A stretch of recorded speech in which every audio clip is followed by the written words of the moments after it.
Mensch ein Mensch ist, drum braucht er was zum Essen, bitte sehr.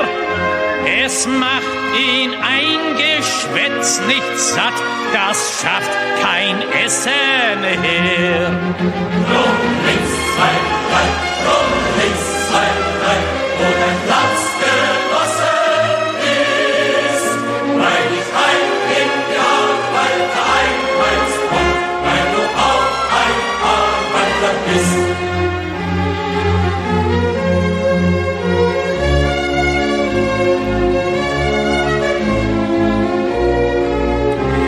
Und weil der Mensch ein Mensch ist, drum hat der Stiefel im Gesicht nicht gern. Er will unter sich keinen Sklaven sehen und über sich keinen Herrn. Drum links, zwei, drei, drum links, zwei, drei, wo dein Platz genossen ist. Weil dich heim in die Arbeit einweist und weil du auch ein Arbeiter bist.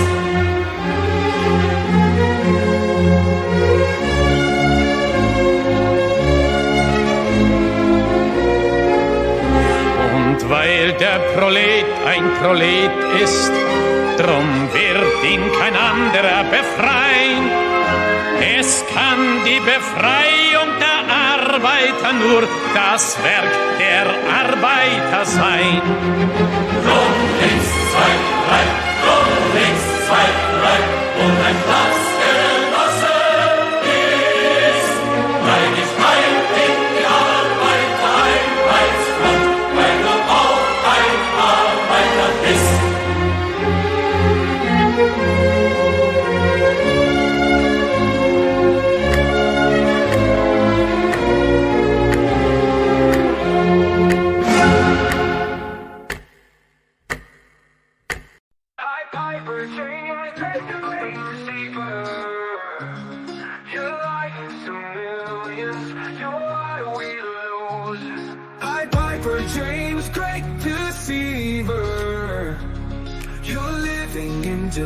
And you're why we lose.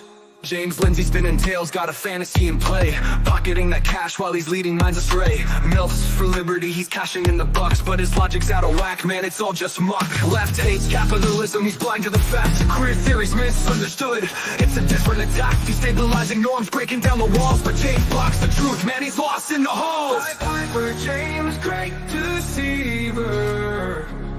Your lies are weak, we're calling out the truth. Piper James, great deceiver. You steal from us, yet you're still deluded.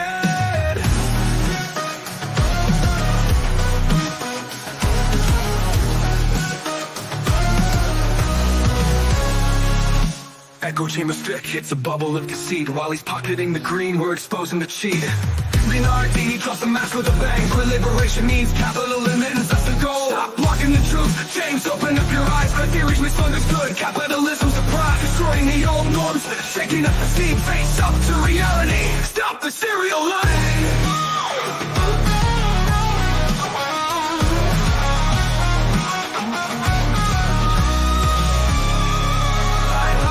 James, great deceiver. Your lies are weak, we're calling out the truth. Piper James, great deceiver. You steal from us, yet you're still deluded. Echo chamber stick, a bullet in hell. Whiteness, capitalism, it's all intertwined. Queer theory's the lens, but you're way behind. Liberation means capitalism's gone.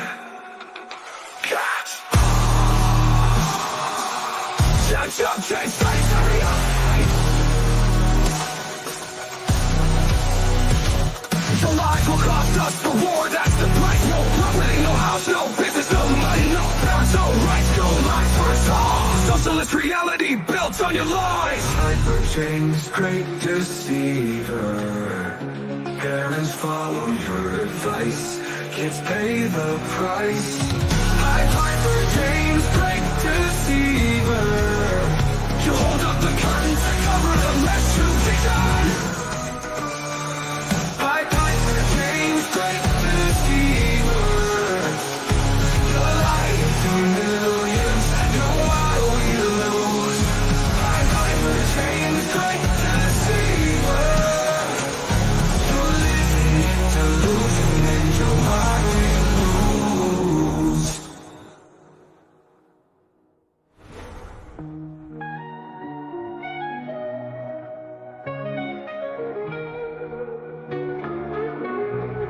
James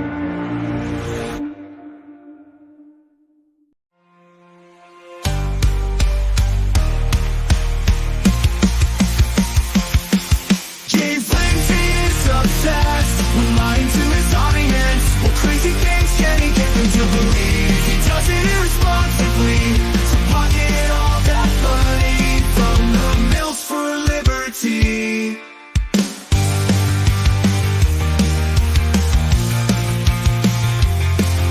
The left hates capitalism, but James won't admit it. He refuses to believe queer theory destabilizes normativity. Gender binary and the nuclear family. James blocks the truth, smears people who try to show him. Creates an echo chamber for himself to reinforce his fantasy. He used to believe in something, what happened? Mills for liberty. Gnostic sex cult, building his own world. A Gnostic sex cult, one hit from reality. He's totally lost it. What can we do but mock him relentlessly?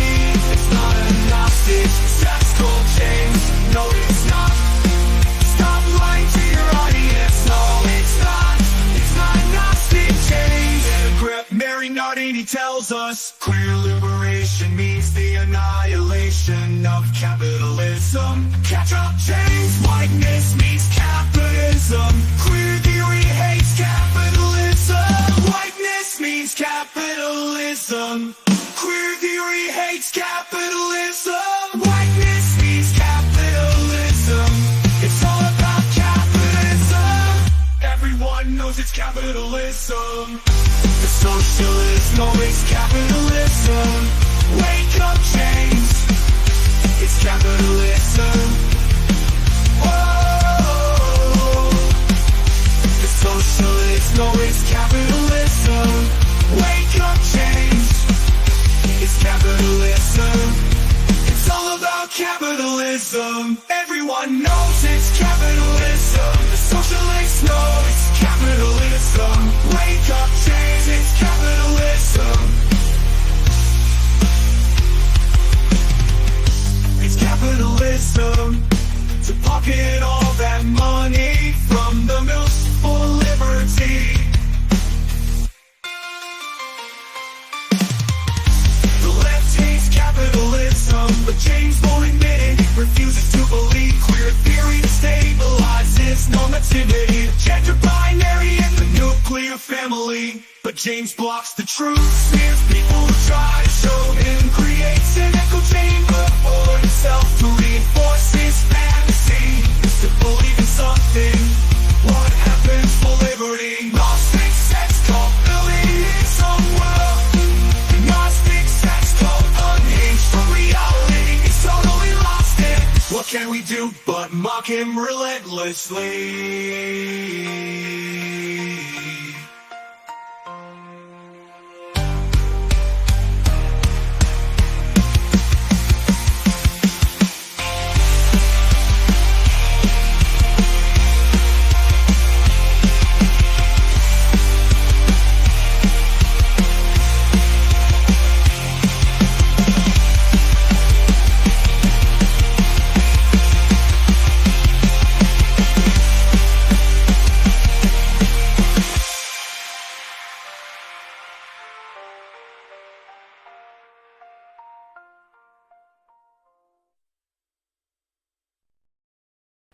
Здравствуйте, comrades! Welcome to Socialism Saturday. An odd beginning to Socialism Saturday, which wasn't the beginning of Socialism Saturday that I had planned.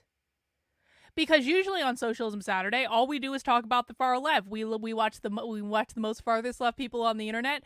We talk about what they're doing. This is the real far left. This is the most dystopian of this dystopian. When we say the far left, we mean the real communists, the real socialists, the real radical revolutionary Marxists that are trying to take over all of our society, abolish the federal government, and basically install a Marxist utopia in the United States of America. And that is what we do on Socialism Saturday. That's actually what we do most of the time during the week as well. We do save the best stuff to Saturday. But you know what?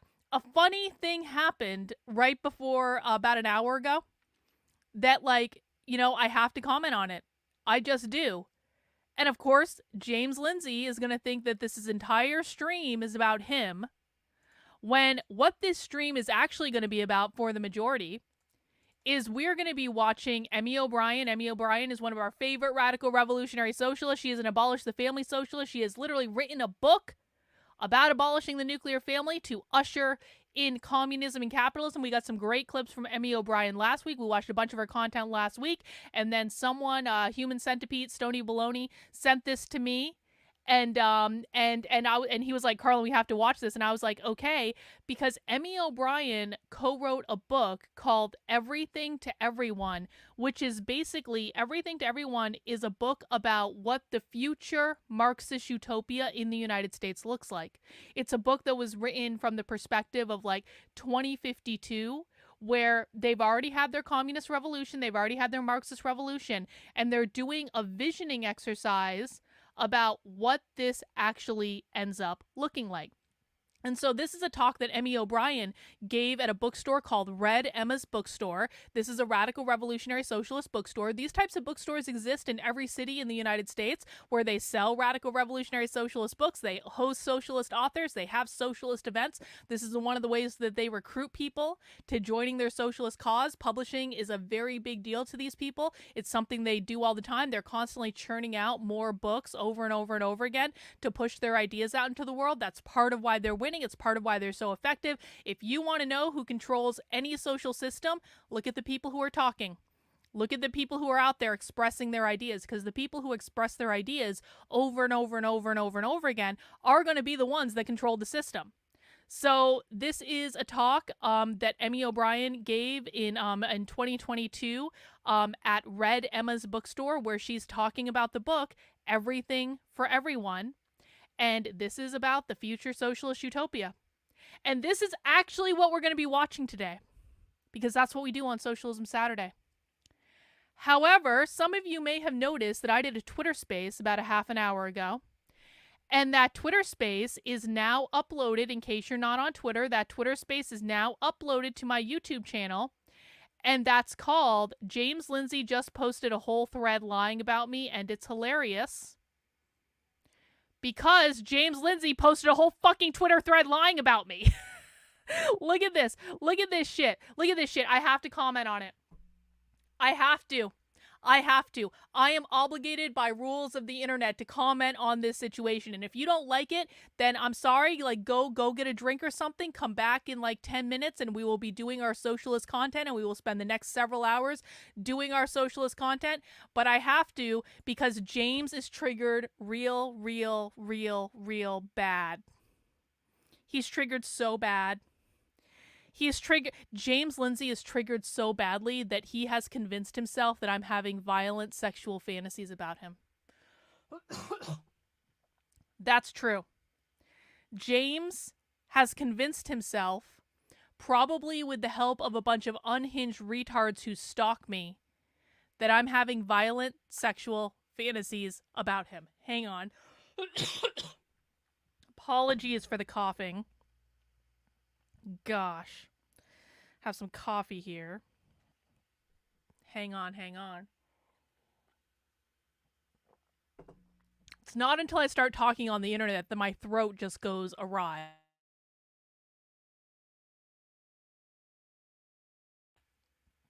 Yep.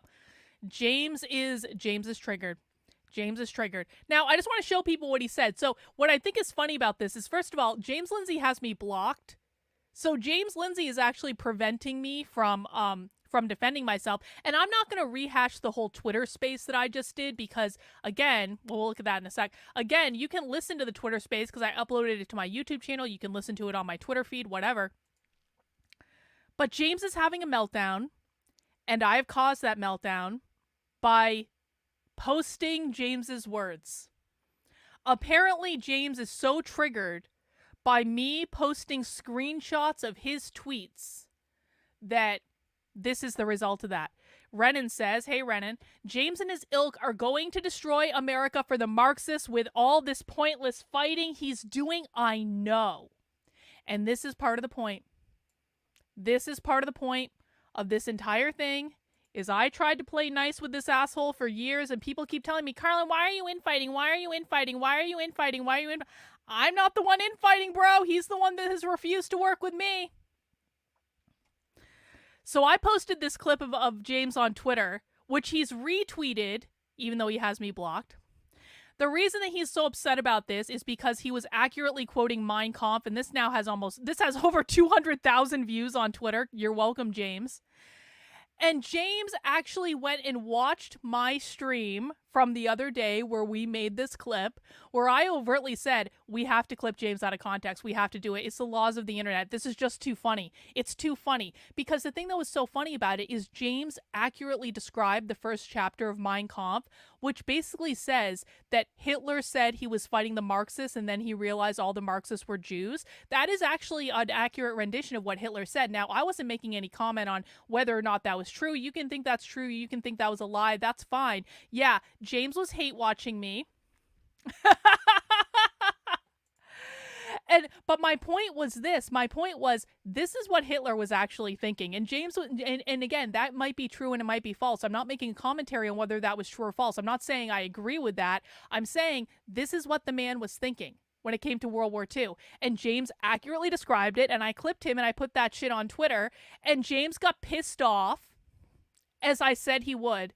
I literally said in this clip, I was like, James is going to be so pissed off because, you know, obviously. And James says, this disgusting behavior is to elicit my attention and to make Nick Fuentes and his groypers dance for her. Which they did. Now, Nick Fuentes and the groypers have never danced for me. If anything, I've danced for them. James continues.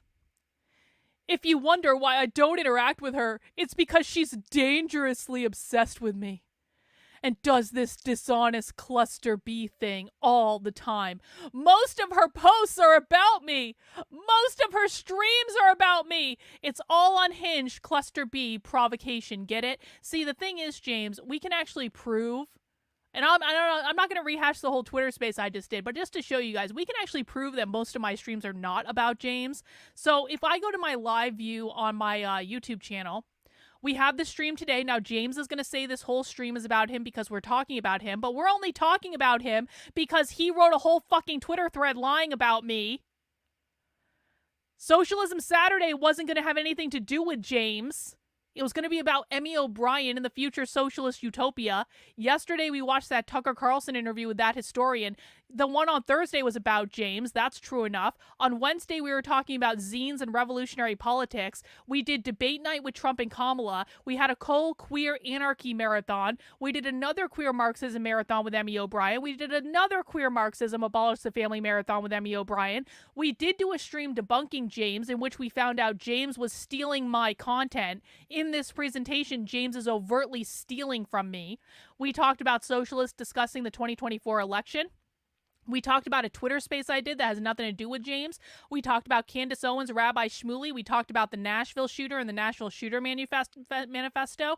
We did 22 hours of streaming a socialism conference over 48 hours. Apparently, James thinks the entire Socialism 2024 conference that I spent an entire fucking weekend streaming that James didn't even know about. Apparently, that stream was all about James Lindsay. We did one on queer anarchism, communism's in America, Trump assassination, Andrew Wilson debating Hawes on communism, Robin DiAngelo getting caught plagiarizing, Marxists and the revolutionary state. I streamed the entire fucking DNC. Apparently, James thinks the entire DNC was about him. We talked about feminism with Sophie Lewis. We talked about the campus protests. We talked about this dumb leftist reporter. Like, on and on and on and on and on and on and on. You have to be one fucking intellectually dishonest asshole, James. We did do a fact check of James there, to actually, with a serious face, say every single one of my streams, or most of my streams, most of her streams are about me. In what fucking universe, James? Not everything is about you, James. Not everything is about you. And if you look at my Substack, you can see we did this Unwoke Zine workshop this week. You can now find the full Unwoke Zine workshop on the Substack. We talked about abolish the family and overcoming capitalism. We read 2 different anarcho-communist documents for the Inner Circle podcast. I've got a whole re-education series going that has nothing to do with James. I was talking about gender ideology and queer theory, Nashville Shooter Manifesto. We've got all sorts of shit on my Substack that has nothing to do with you, James. Such a fucking drama queen. Such a drama queen. Yup, he's mad because he's getting called out on his BS and he can't stand it, but it goes on. The Twitter thread goes on. James says, I spare absolutely zero sympathy for groypers, but I think it's kind of funny how she's integrating herself with them and doing a borderline elevation of Nick Fuentes to do it, getting them to take her orders and do her bidding. It's actually kind of hilarious. I don't know what groypers are taking my orders. Like, James seems to think that because I went to one of Nick Fuentes' events and I stream his content sometimes and I enjoy his content and I watch his content and I do Twitter spaces with the groypers, apparently he thinks that I'm giving orders to the groypers when all I'm doing is like hanging out and talking with them sometimes because they're funny. That's just not happening, James. I'm very sorry. I'm very sorry. Like, I fucking wish I could control the groypers. The groypers can be a pain in the ass sometimes. No offense, groypers. I love you guys. But, like, sometimes the groypers can be a pain in the ass. And when they're being a pain in the ass, I kind of wish I could control them. But the sad reality is the groypers are young men who have minds of their own, who are loyal to Nick. They're not loyal to me.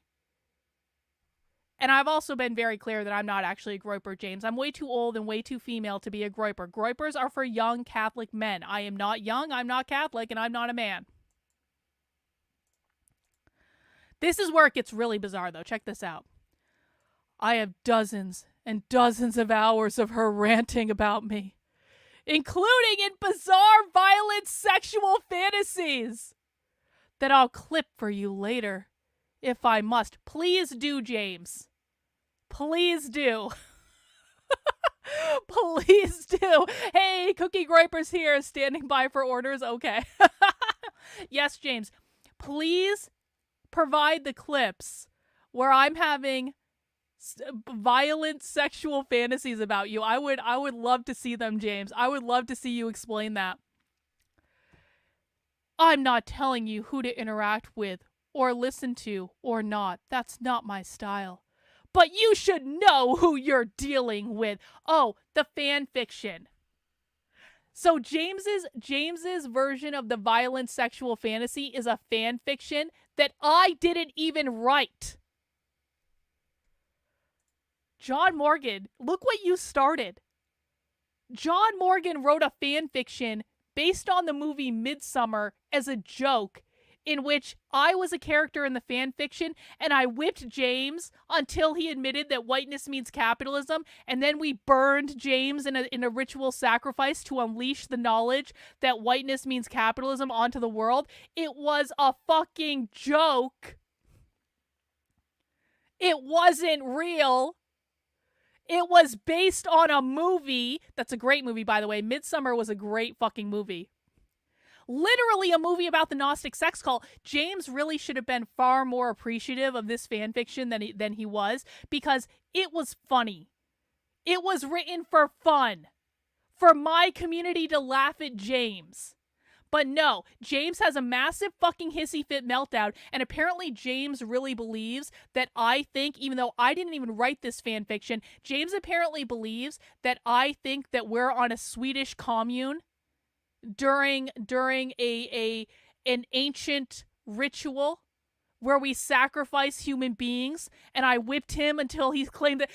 James, please post this clip, James. Please post this clip. Do you know how fucking in fact, I'm gonna go back and find the fucking clip of me reading John Morgan's fan fiction. I'm gonna fucking post it myself. Because if anyone actually sees this clip, they're gonna realize exactly how ridiculous James is being. I was reading a fan fiction that I didn't even write. God. He can join the other triggered douchebags in the forest who make hour-and-a-half-long videos no one cares about, twisting my words. Exactly. Exactly. Off to the woods, asshole. God. And then he posted, this is from Poetry Painter. Look at this. James Lindsay is saying the woke right is trying to throw the election. I'm not even on the right. And then he's got me saying Trump must lose, conservatives must fail. Yeah, I do actually think that Trump should lose. I do. And then he's got me like here and he's complaining and all this stuff. And then look at this. This lady, who is this? Angela. Look, Jewish, fucking Jewish. Of course she's Jewish. Look at this. James retweeted this person. This lady is a psycho. She's had a major downfall ever since she decided she was in love with Nick Fuentes. James is a speaker of truth, and clearly the truth really bothers the crazies. I didn't decide I was in love with Nick Fuentes. Nick Fuentes decided he was in love with me. That's how that worked. I didn't fall in love with Nick Fuentes. Nick Fuentes fell in love with me. Nick Fuentes admitted it. It's okay. Okay, that's kind of a joke too. That's a little bit of a joke too. Everyone knows that. But I find it very funny that that person is Jewish. James, do any other retweets about me? That's about me. This person's pissed off because I blocked him on Twitter. That's about me. James is having a whole fucking mouth. Oh, look at this. I haven't even seen this. I don't even know what this is. Someone made a whole... I know what... They made a whole smear campaign video about me. It's also important to remember that this campaign she's aimed at him all started based on a lie. She claims that James Lindsay won't say the word capitalism, which you can clearly see in the video below is a lie she still pushes to this day. She operates exactly like the regime-controlled media. Tell a lie, embedded in the consciousness of your viewers, keep repeating the lie for eternity. Think of the very fine people hoax. No, that's Poetry Painter's video. That's Poetry Painter's propaganda. What else has he posted about me? Anything else? Let's see. Let's just refresh here just to see if James has posted anything else about me since I started this show. James, keep melting down, bro. I'm loving this. I think this is great. You're doing exactly what I want you to do, James. You're doing exactly what I want you to do. Dance, bitch, dance. Do exactly what I want you to do. Keep melting down on the internet, James. You are destroying your credibility every single time you do this. Look at this. He is like fucking losing his shit. That was the first guest from the Barclay interview. Oh! That was that woman that was, thank you. Both of the Jewish bitches who were on that interview with Rabbi Barclay, who was obviously doing a propaganda piece, reposted James. I am shocked that everyone supporting James and his smear campaign against me happens to be Jewish. I am shocked at this information. Who could have seen this coming? I'm sure none of you saw this coming. Anyway, that's all I really want to say about it, to be honest. I don't really want to say much else because we have important business to do, but you can catch the full Twitter space that I did earlier today, right before this on Twitter. You can also head over to my YouTube channel. I uploaded it earlier today. It's called James Lindsay Wrote a Thread Lying About Me, and it's hilarious. And listen, guys, like, the thing of it is I think that people who are intelligent enough to seek out primary source evidence and actually, go to my YouTube channel and see that the vast majority of the content that I make has literally nothing to do with James at all. Like, literally, most of this has nothing to do with James. Now, we are in an ongoing war with James. We are absolutely in an ongoing war with James. So I will talk about James every now and again. And quite frankly, if James wants to keep bitching and complaining on Twitter about me and saying everything she said is about me, if James wants to keep doing this, I'm just gonna talk about him more. I'm just gonna end up debunking more of his content. I'm gonna keep making him look stupid. Not what I want to do, but if James is going to overtly lie about me... But I do think people with a high enough IQ to actually check out primary source evidence can look at the evidence and see that the vast majority of the stuff that I stream and that I talk about has absolutely nothing to do with James fucking Lindsay. The only time we talk about James is when we're debunking James or where we're inspecting James's content to find out how much shit he's stolen from me. And by the way, James wants to talk about underhanded and nefarious tactics. We can go. I just want to make sure this is clear. That James has literally struggle sessioned places into removing credit for my work that everyone acknowledged came from me, that everyone knows came from me, and he literally struggle sessioned people into removing my credit. And this is still live on Twitter to this day. Look at this. This article from Not the Bee. This article has been updated to link to Carlin B's video directly. Sorry it took a bit to update this. We appreciate you bringing it to all of our attention. James, where no one had mentioned him. James Lindsay was not a part of this conversation. This was me talking about, hey, you took this clip from my Socialism Saturday content, Not the Bee. I'll help you do the right thing. Not the Bee says, send the link to the original content. Reagan responded, proving the content came from me. Not the Bee updated the article saying that the clip came from me and linking to the full clip. No one has even mentioned James at this point. And James swoops into the replies, and this happened back in June, and said, you got struggled by an abusive narcissist cult. Reach out. We'll talk. Advise removing the link.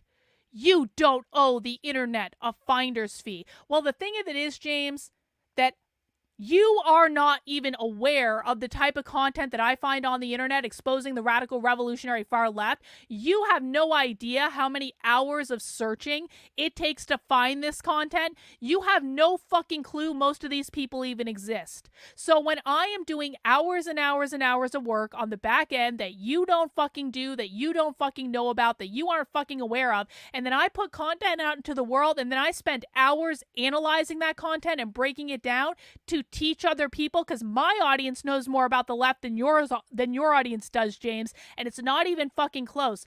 Yeah, I do deserve a fucking finder's fee, and I do deserve credit for my work. I absolutely deserve credit for my work, and the reason James doesn't want to give me credit for my work is because James steals my work all the fucking time and pretends it's his. James probably has people watching this stream right now explicitly to steal my work so that they can take it and he can pretend it's his.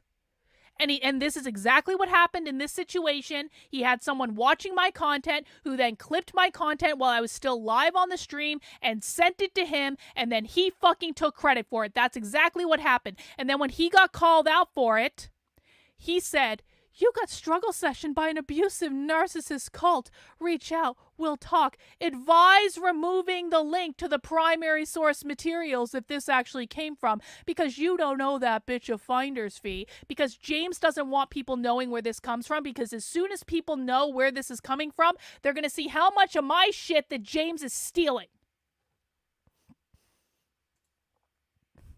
People who don't understand primary source evidence have never wrote or read a research paper with a bibliography. Exactly.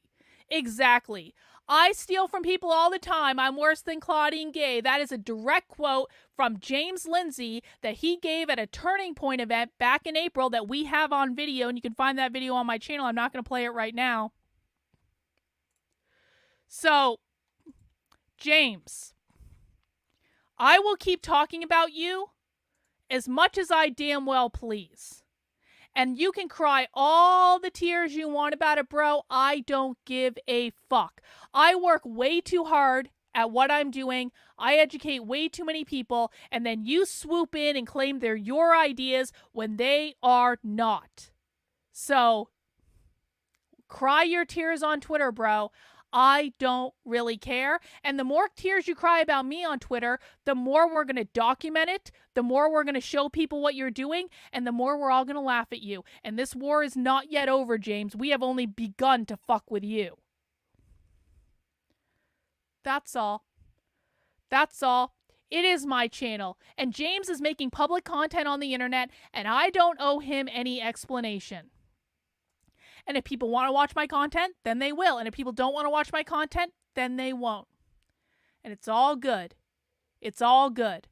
But James, if you think people can't see what's actually going on here, then maybe you just don't have faith in people. I would debate James Lindsay in a fucking heartbeat. Name the time and place. Name it. My only condition is I get to play video clips from far left training. That's it. Which really shouldn't be a problem. I will debate James Lindsay anytime, any place, with the only condition being that I get to play video clips from far left training to back up my points, so that people know it doesn't come from me. It comes from the far left. So bring it, bitch. Now, James never will, because James is not intellectually capable of grappling with my arguments. Hi, James. Your tears taste mighty salty. Thank you for that, Nick. Hey, Daniel with the $50 super sticker. Thank you for that, Daniel. I really do appreciate it. Wow, we're actually almost at our goal already. I appreciate that. Thank you guys so much. And thank you for supporting the work I'm doing. Super chats do, of course, support the work I'm doing. I can't do it without you guys. Unlike James Lindsay, I am completely 100% grassroots funded by you. I don't take money from Moms for Liberty. That is a shill grifting astroturfed organization that is just designed to advance a political narrative so they can make money. I don't take money from Turning Point USA. I don't take money from PragerU. Hang on, I need to text my husband something for a second. My husband is asking me a question about alcohol.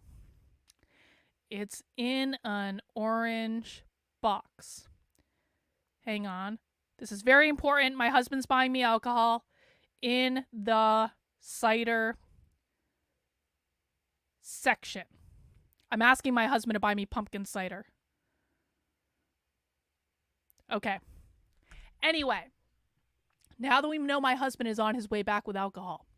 If you do want to support the work I'm doing, guys, I am 100% completely grassroots funded by you guys. The very best way to support the work I'm doing is by heading over to my Substack. That is Carlyn, KARLYN.substack.com. That is my main content hub on the internet. Please sign up for a monthly membership of $8 a month or $80 a year if you feel so inclined. You do get access to a variety of perks when you do that. And most importantly, you keep me in business, because really, if I'm not able to do this work, then James Lindsay isn't going to have anything else to steal. So please help me do this, guys. I'm the only person exposing the far left the way I am on the internet. Only person who is spending dozens of hours teaching people about this stuff every single week on video. I really do appreciate the help. This is what I love to do. And I do hate that my biggest challenge in doing this are right-wing assholes on the internet who are determined to hide my work from people because they're fucking jealous that they're not as good at this as I am. Actually, Trendlin, I was working on a penguin shirt. I actually was. I was working on a penguin shirt just for you. I combined penguin and Marx.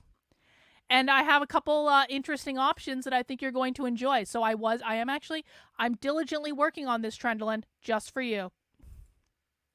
Yeah, I coined the term woke right in early 2021. Just for the record. Not using it in the same way James is, but I coined that term in early 2021. Anyway, let's see, what else do I have to say? Oh, by the way, guys, another way you can support the work I'm doing is by heading over to the Unwoke art merchandise store. And I do have a very exciting limited edition special right now. This is the Trump Quiet Please debate shirt. Here's what I think should happen if Trump wins. Here's what I think should happen if Trump wins. We should print this out and send these signs to libraries all over the country. Because, I mean, come on. That was like an iconic line when Kamala Harris was trying to talk over Trump and Trump was just like, quiet, please. And so I made a shirt out of it. I think it's funny as hell. You can get that shirt on a limited edition time only in the Unwoke art store. And it's in a whole bunch of different colors. You can get it in black, red, gold, navy, purple, a couple different varieties of black. You can even get a lighter version because some people like that sort of thing. And until tomorrow, you can get it for 25% off in the Unwoke art store. And it will stay around the store probably for about another week or so. And then I'm going to take it out because it is a limited edition. So if you like the shirt, pick it up now. And if you get it before tomorrow evening, you will get it at 25% off, just automatically taken at checkout. And yeah, I know, but you know, oh, he tweeted again. Is James still tweeting about me? Hang on. Is he tweeting about me though, Yasmin? I would like someone to be on James' watch tonight to let me know if James tweets about me.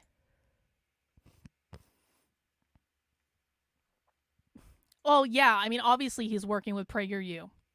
Obviously. No, it doesn't look like it's about me. Oh, can I give a big shout out, though, to Elijah? Can we talk about this? Elijah Schaefer. Look at what Elijah Schaefer tweeted earlier. Hang on. I'm joining Conceptual James in the fight against the woke right.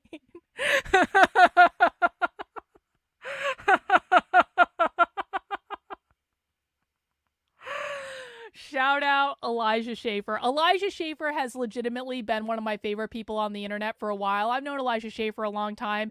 And like, I was a little concerned when I saw him going as far right as he did. And then I kind of followed him. It wasn't intentional that I followed him. It just sort of happened. But honestly, like, Elijah Schaefer is just like, I just love the guy. I really do. I just think he's so funny and he's so hardworking and I just think he's a good guy. And so I want to encourage everyone to support him and what he's doing because I think it's really cool and I think what he's built is really impressive and he's fucking hilarious. So yeah. Oh, he talks about drama in the middle of it.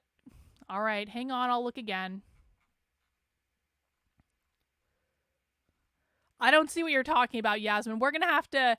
Well, listen, man, if James is acknowledging the war against him, here's what I need everyone to do. If you do not currently have a Twitter sock account that is not blocked by James, I need you to go and create a Twitter sock account to utilize in the ongoing struggle against James Lindsay, because James will well, I'll look at that in a second. If James, like, we all need to be in on this. This can't just be me. Well, you know, Elijah is allowed to be best friends with assholes. You know, that's his thing. Where is he tweeting about internet drama? Oh, in the midst of all this ridiculous... No, that's about the woke right stuff. We're going to calm down about that. Anyway. We're now going to get into the Socialism Saturday portion of Socialism Saturday. Welcome. I'm really glad you guys are here. Socialism Saturday is a time where we talk about the socialist left and we watch the socialist left and we think about what they're doing and we think about what they're doing with language and we learn about their ideas and we learn about their strategies and stuff like that. Now, if you're new to Socialism Saturday, I understand this might be a little bit of a discombobulating entry, but is there anyone new here that hasn't been to Socialism Saturday before? I promise, most of them usually don't start like this. This is an exception. It's a special occasion. But I'm going to deliver you really high-quality socialism content as a thank you for allowing me to do this. Hey, Leonard just got the Trump shirt. Thank you, Leonard. Appreciate your support as always. Kimberly is new. Welcome, Kimberly. I hope I didn't scare you away. Peter, you're not new, are you? I don't think you're new, Peter. I think that's a lie. I think I've seen you here before, but that's all right. So the reason that we ask if people are new is because... Oh, you took... Kimberly! Kimberly already took my 4-hour socialism crash course? Kimberly, you're in a much better position than most people who are starting off with Socialism Saturday then. I'm really glad you're here. I'm really glad you took that course. I hope that was very helpful. Listen, watching socialism can be a bit overwhelming when you first start doing it. We want you to know that we welcome all new people here. We welcome all new questions. We're trying to make it easier for people to enter into this content because it can be a little bit overwhelming. But if you're new, please do a lot of listening, a lot of active listening to what's going on. I will break things down. I will explain them to you. We will answer all questions in the chat. I'm watching the chat on YouTube. I'm watching the chat on Rumble. I'm streaming on Kick, but no one really chats over there. But I'll check in on the chat on Kick every once in a while. But we do welcome all questions about what's going on. So please feel free to chime in at any point. Let me just go to a little bit of the rules of the chat as we get started. And yes, I do have rules, and this is just the way it is. It's not a normal live stream on the internet. Socialism Saturday especially is treated like a class, and we are like a research group. We are observing the socialists in their natural habitat. Now, here's the thing. I am the teacher of the class. You are the students in the class. I want you to think of this as though you're actually in a real world classroom setting. So you know what you're not going to do if you're in a real world classroom setting? You're not going to get up in the middle of the class and start complaining about the teacher. You're not going to get up in the middle of the class and start shouting about what we're watching. You're not going to get up in the middle of the class and start throwing shit at the wall, okay? We don't do that here. The people here really do take this very, very seriously, and we want to listen and we want to learn and we want to be able to discuss what's going on in the chat and stuff like that. And you know better than this. You know better than this, honestly. And so we do ask everyone to cooperate, because if someone comes in the chat and they start shitposting or causing problems, that's distracting for everyone else. And so we ask that people don't do that. Number two, don't be a dick. Do not insult me. Do not insult other people in the chat. I don't really care if you insult the socialists, but it's kind of like, why? Like, our goal is to listen to them. It's not to debunk what they're saying. It's not to, because debunking them is never going to change their mind anyway. Just sit and listen. If you don't have something nice or productive to say or a question to ask, just please sit and listen, because this is going to go so much better if you do that. Number three, no whining. I don't have kids for a reason. I don't want to hear it. I don't care about your feelings. If you have an issue with what I'm saying or doing, you can just leave and go somewhere else. It's really not that big of a deal. But if you start whining in my chat, you're going to drive me insane and you're going to get yelled at. And it's not going to be good for anyone, because I just don't want to hear it. If I ask you to stop doing something, just stop doing it. Savage Sumo, longtime listener, glad to have caught a live. I'm glad you're here, Savage Sumo. Welcome. Rule number 4, our goal here is to listen. And listening is Groiper73 over in Rumble says, can we eat cats? Listen, I would recommend not eating cats, Groiper73. But you know what? You're in the privacy of your own home. If I don't know about it, I don't know about it. Do it. But probably you shouldn't eat cats. Probably no. Anyway. Our goal here is to listen. Our goal here is not to debunk socialists. Our goal here is not to explain why every idea they have are stupid, because of course they have stupid ideas. But if we spent the entire stream talking about all the stupid ideas they have, we would never spend any time learning about them. This is about understanding the world from their perspective, because if you do not understand your enemy, you can never defeat them. And a lot of what's going on right now and why the left is continuing to win is because people who are supposed to be opposing the left do not understand the enemy that they're fighting. All right? So when in doubt, open your ears and listen. It might create a lot of cognitive dissonance. If it does, let us know in the chat, and we will try to help you through that as much as we possibly can. Number 5, if you break my rules repeatedly and I tell you to stop and you keep doing it anyway, we're just going to ban you from the chat. That's not what I want to do. I have very recently unbanned everyone on my channel that I've ever banned. I've been slowly banning people again who don't understand the rules. I don't want to ban people. But if you break my rules when I've really clearly articulated them, then you will leave me no choice, because I'm going to keep my chat nice for everyone. This is not just about me. This is about everyone. LaQuisha says, just wanted to say I've been impressed with your work recently. It's been direct but thorough and nuanced. Keep it up. Thank you, LaQuisha. I do appreciate that. Let me take that down. There we go. And we're back. So guys, Who is ready to enter the land of the socialist? Who is ready to hear about the future socialist utopia? Please mount the like button for me if you would be so kind. Please make sure you are subscribed on whatever platform you're watching on. And let's get this party started. We are listening to Everything for Everyone. This is Emy OBrien right here. Hopefully the audio quality will be all right. Let's learn what the future socialist utopia looks like. How many people are here for the first time? Awesome. Well, welcome. So we are a worker-owned radical bookstore, coffee house, event space, community organizing hub. We've been around since 2004.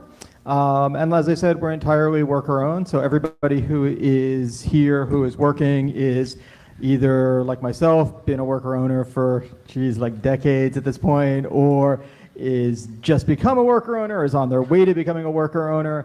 So it's a really, I think we try very hard to put our principles about what we want the world to look like and the kind of institutions we want to see in that world to work in actually creating this platform. And one of the things we are able to do, because we have our first question. You're going to have to forgive my stupid little dog barking in the background. Peter says, what's up with the mask? Now, first of all, remember, this was in 2022. So a little bit closer to the pandemic, but really, I want to do a pop quiz for the chat. What's up with the mask? Does anyone want to explain to Peter why we see so many socialists wearing masks right in front of us, even though this was 2022?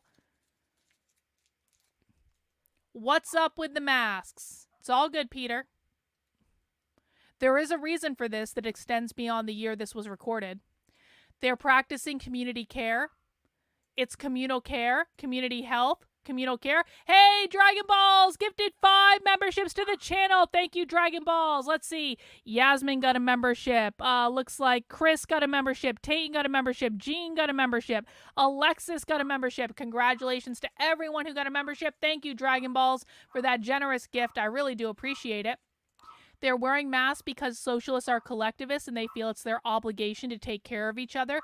Everyone cares for everyone else. This is literally called everything for everyone, right? Community care.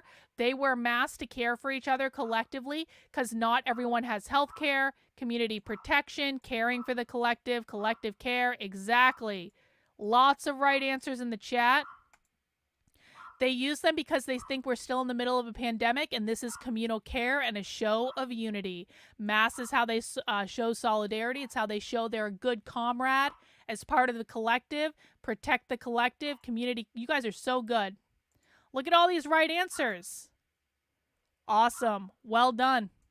we have, a great bunch of folks who are really busting their ass day in and day out to create a self-sustaining community space, is host awesome events like this one.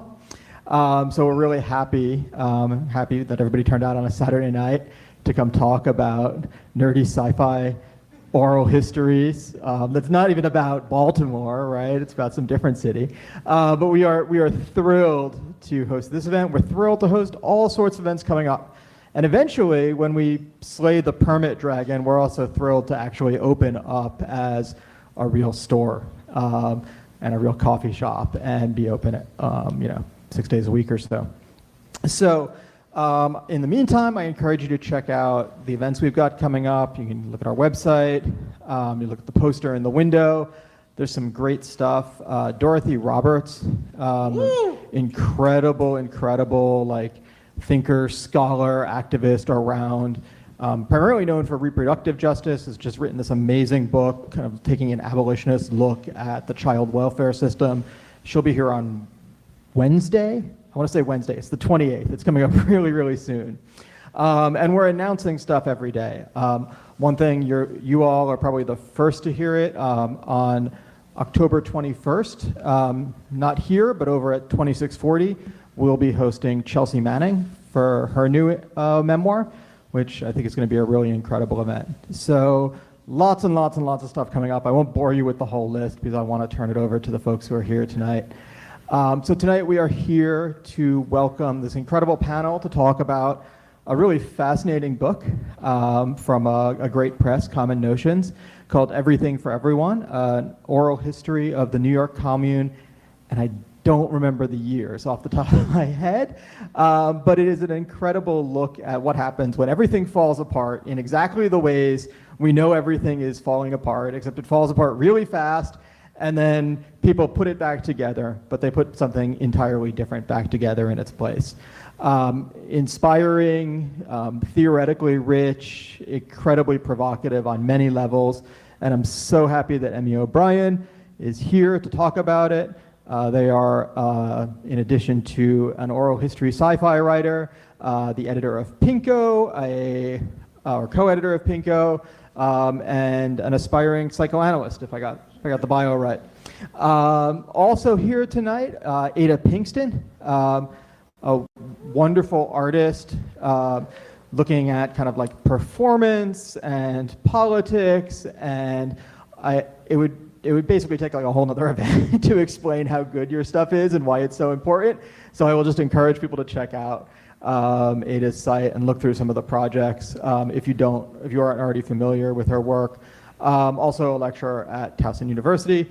Thrilled that she's here. And Jason Harris, who's a grassroots Afrofuturist robot builder, and also somebody who's compiled a wonderful book called Red Lines, and I'm blanking on the year again. I apologize. I don't have a mind for dates tonight, apparently.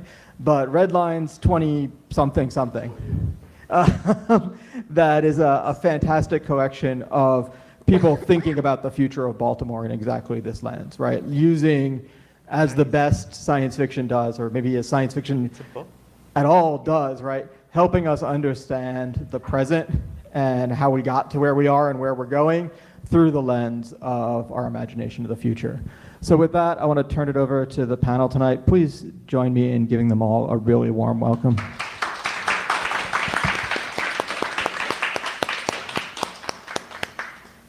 Hello, everyone. I'm Emy OBrien, and I'm going to tell you a little bit about the outline of the book and sort of the conceit.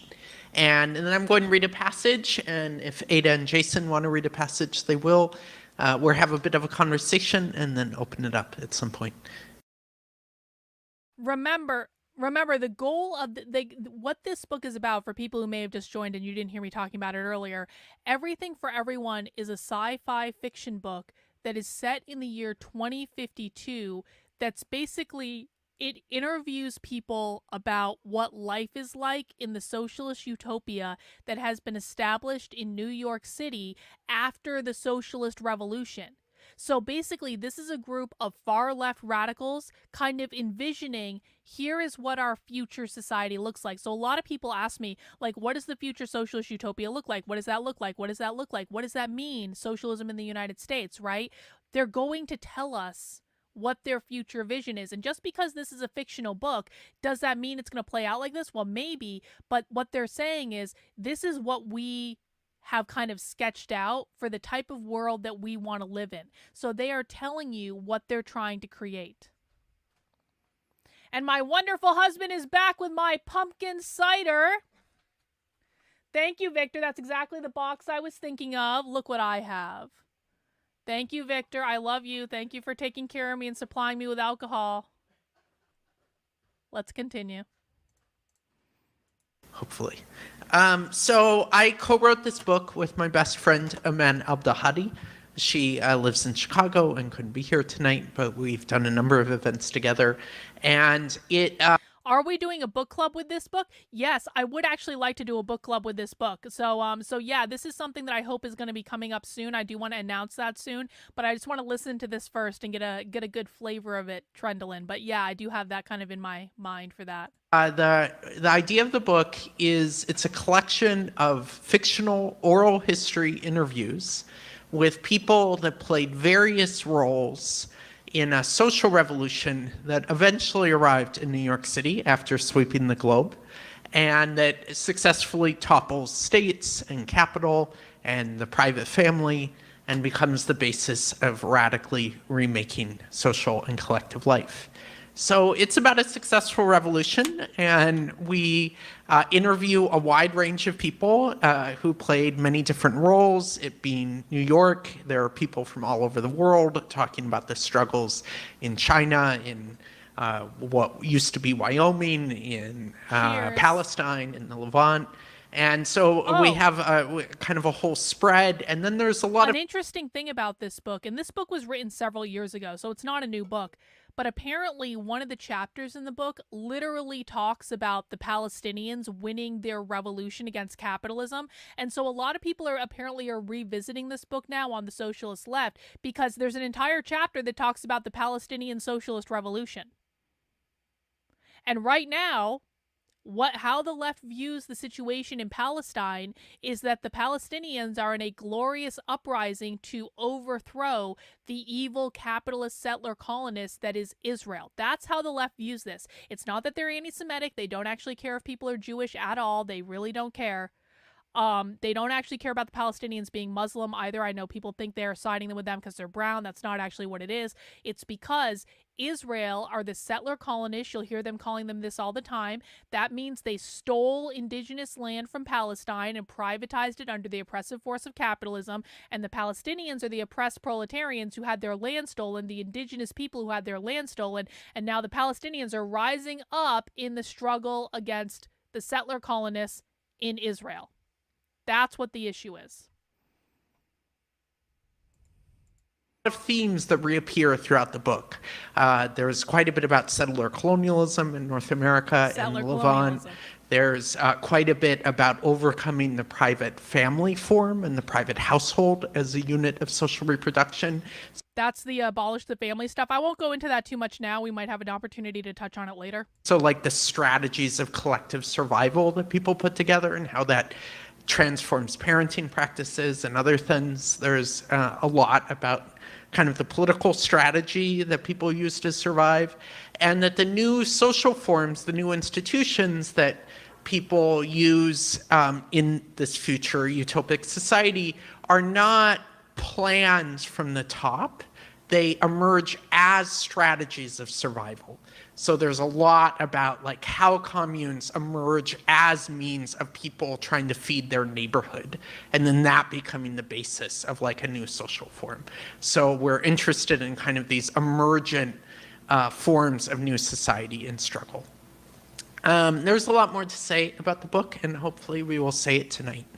So, and I'm very, very honored to be here with these two discussants. I think they're both brilliant from what I can tell. And I'm very pleased to be here at Red Emma's. I've been visiting Red Emma's in its various locations for, 17 years or so, on and off. And it's just an incredible place and an incredible city. This cider is legit, by the way. Thank you for coming out here tonight. So in the book, Me or Man are interviewing people. And we are interviewing people as ourselves, as very old ladies who played peripheral and entirely secondary roles in the social revolution. And we are both oral historians in real life and oral historians in the future. So we're two very old women interviewing people, and you can tell which of us were the primary author of the chapters by which of us are the interviewer. And then we also rewrote each other's pieces many, many times. So I'm interviewing here Tanya John, who is a DJ. And she grew up in the Bronx, and she's talking about a key event in the Bronx she was a part of. I ask, you were starting to talk about the planning for the Mid-Atlantic Free Assembly. She says, oh yeah, we had core runners in each group who would generally have no real decision-making power, but would put in the hours.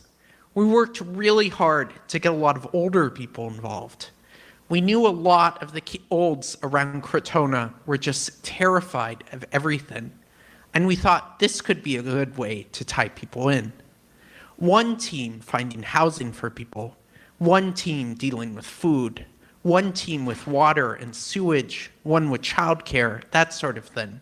A truce council ran security. I was really into resolution tables at this point, like strategies for addressing conflict. The first phase of the Mid-Atlantic Free Assembly was all about working through all the old feckin' spittle that had built up between people. We had this format to raise and hold conflict, and it mostly helped, at least to get people to tolerate each other. She had just explained how their dance parties had become conflict resolution and game truce spaces, these huge dance parties they would organize over weekends in the Bronx. And that segues into her planning of the Mid-Atlantic Free Assembly. Also, facilitation, she says. Our core facilitation team was at least 40 people. I can tell you about my aunt. She kind of stands out for me as a neighborhood person who was changed by the process. My aunt wasn't old, like she was in her 60s when the Crotona Assembly happened. So maybe she was born in the 90s, the 80s, I'm not sure. She was too scared to leave her home. It had been so bad for her for a long time. She was scared of diseases and getting shot in crossfire and a lot of other things. I think she probably had schizophrenia. But you could carry on a conversation with her easily, and actually all her fears were pretty well founded. Like, they were things that happened to people all the time. She had this little apartment she had been in for 40 years at Murphy Houses on Crotona Avenue. I know my mom would scrounge her groceries for her through the 40s, and then after Hunts Point, I would bring her building food from there once a week. I say, it sounds like she was very isolated. Definitely. I got it into my head to get her roped into the assembly planning. She started leaving her house for planning meetings. My aunt was really into sewing. She had trained as a tailor when she was younger, and an old boyfriend of hers had this industrial sewing machine. So she got a group of old women to sew our meeting tents. Like, initially, that was just joining tarps to make bigger tarps. But then they started making them more and more elaborate. When Emy OBrien says the 40s, she's talking about the 2040s, because remember, this book is written in 2052. Nope, no. This is a completely different thing. Nope. The WEF and the Radical Revolutionary Socialists are not the same. Agenda 2030 has nothing to do with the Radical Revolutionary Socialists. I'm really sorry that you think that, because you've probably been lied to by people that you trust, and I understand why you think that, but that is not connected to this. Biden and Harris are not socialists.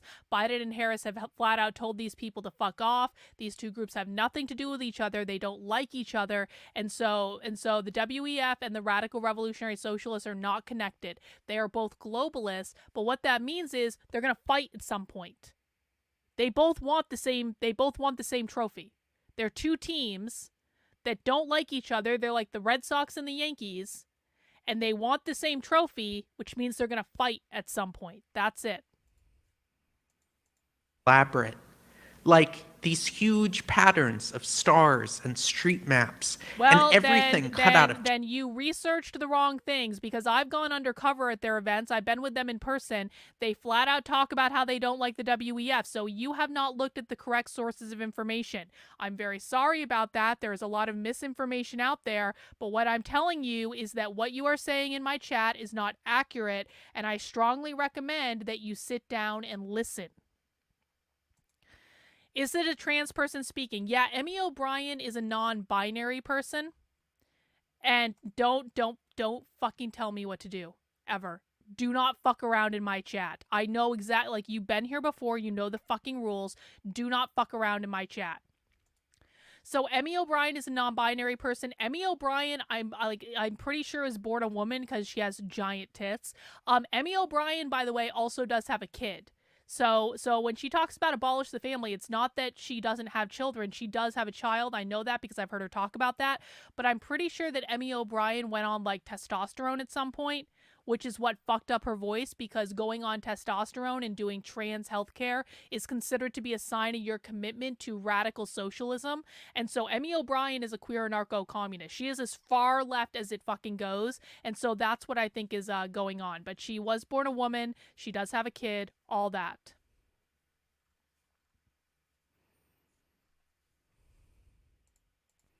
Tarps and trash fabric and even leaves from trees. Then she ended up working with some Latin Kins, one of the OG street orgs she had been terrified of. The Kins took on getting the metal poles and erecting the tents. It was wild watching her control her panic attacks and then go into these meetings with kids a third of her age and tell them how the tents were designed. I say, that sounds really moving. It gets better. Yeah, I remember when the tents went up and we all stood under them and looked up at these beautiful patterns above us, like an old cathedral. Her face just lit up, and it was like the new world belonged to her too. It wouldn't leave her behind. She made something so magical. People coming to the assembly commented on how beautiful they were. Their Crotona commune still sets them up in the park for special occasions.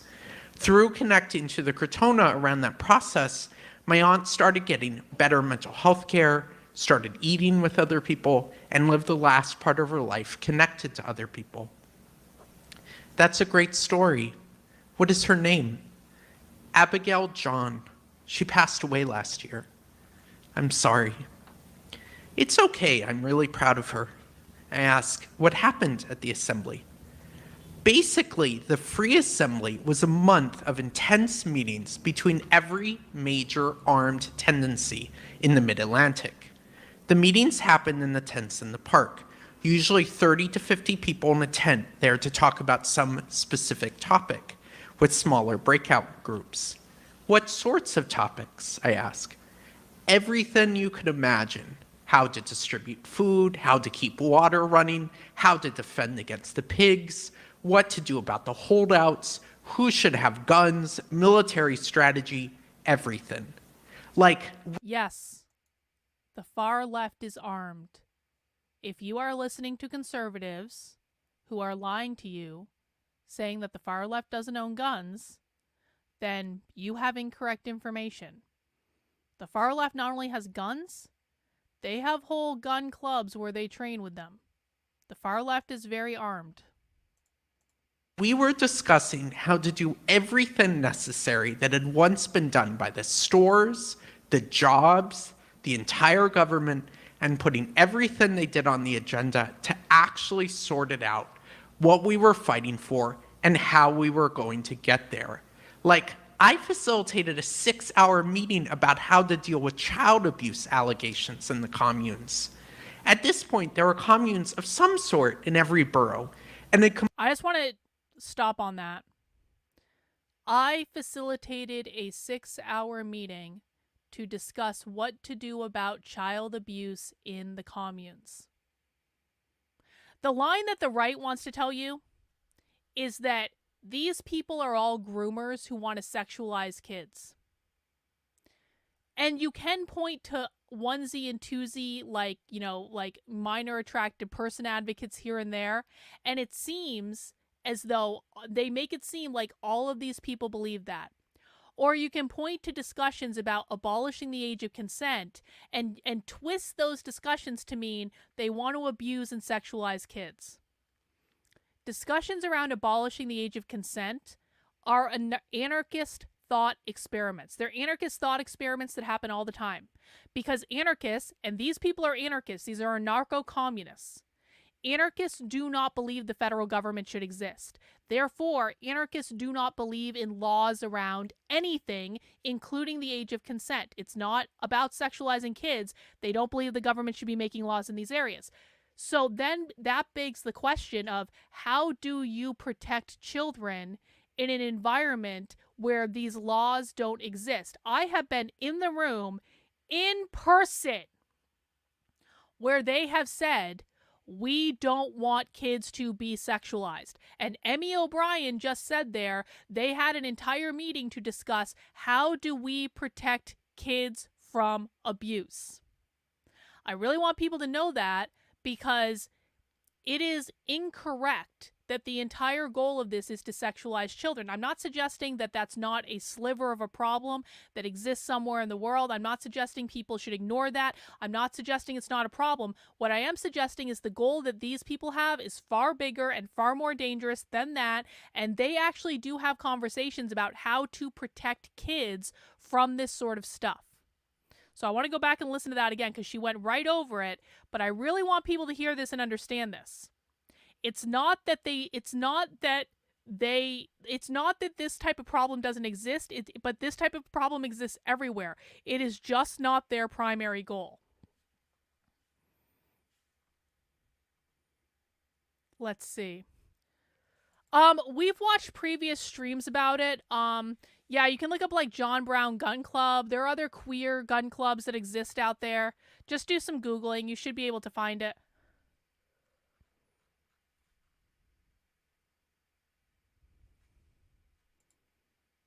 Your library, yeah, your library probably has her book. Isn't that funny? A 6-hour meeting about how to deal with child abuse allegations in the communes. At this point, there were communes of some sort in every borough, and they completely... Well, anarchists have rules that are set up by the community. So it's not rules that are enforced by a government. They have rules that are set up by the community. And these people have very specific ideas about how to organize local community councils, how those local community councils need to work with other communities and stuff like that. But there are community rules. It's just not enforced in the system that you think of right now. Okay, stop. Stop. Yes, there are. I'm not going to have this bullshit in my chat. In fact, you're getting a fucking timeout. You continue to put bullshit in my chat, you're going to get banned. Anyone can Google Queer Gun Club right now and find results. Go ahead and do it. I don't want any more shit from that guy. Really broken open people's idea of family. And no one liked the old Child Protective Services system. They had done so much harm. So we were arguing about what could be done, what... The Pink Pistols. There you go. ...should be done if someone thought a kid was being abused. All of life was up for debate in a way. So we would meet all day. Then every night there'd be one general assembly where all the various groups would report on their decisions and it would get argued about.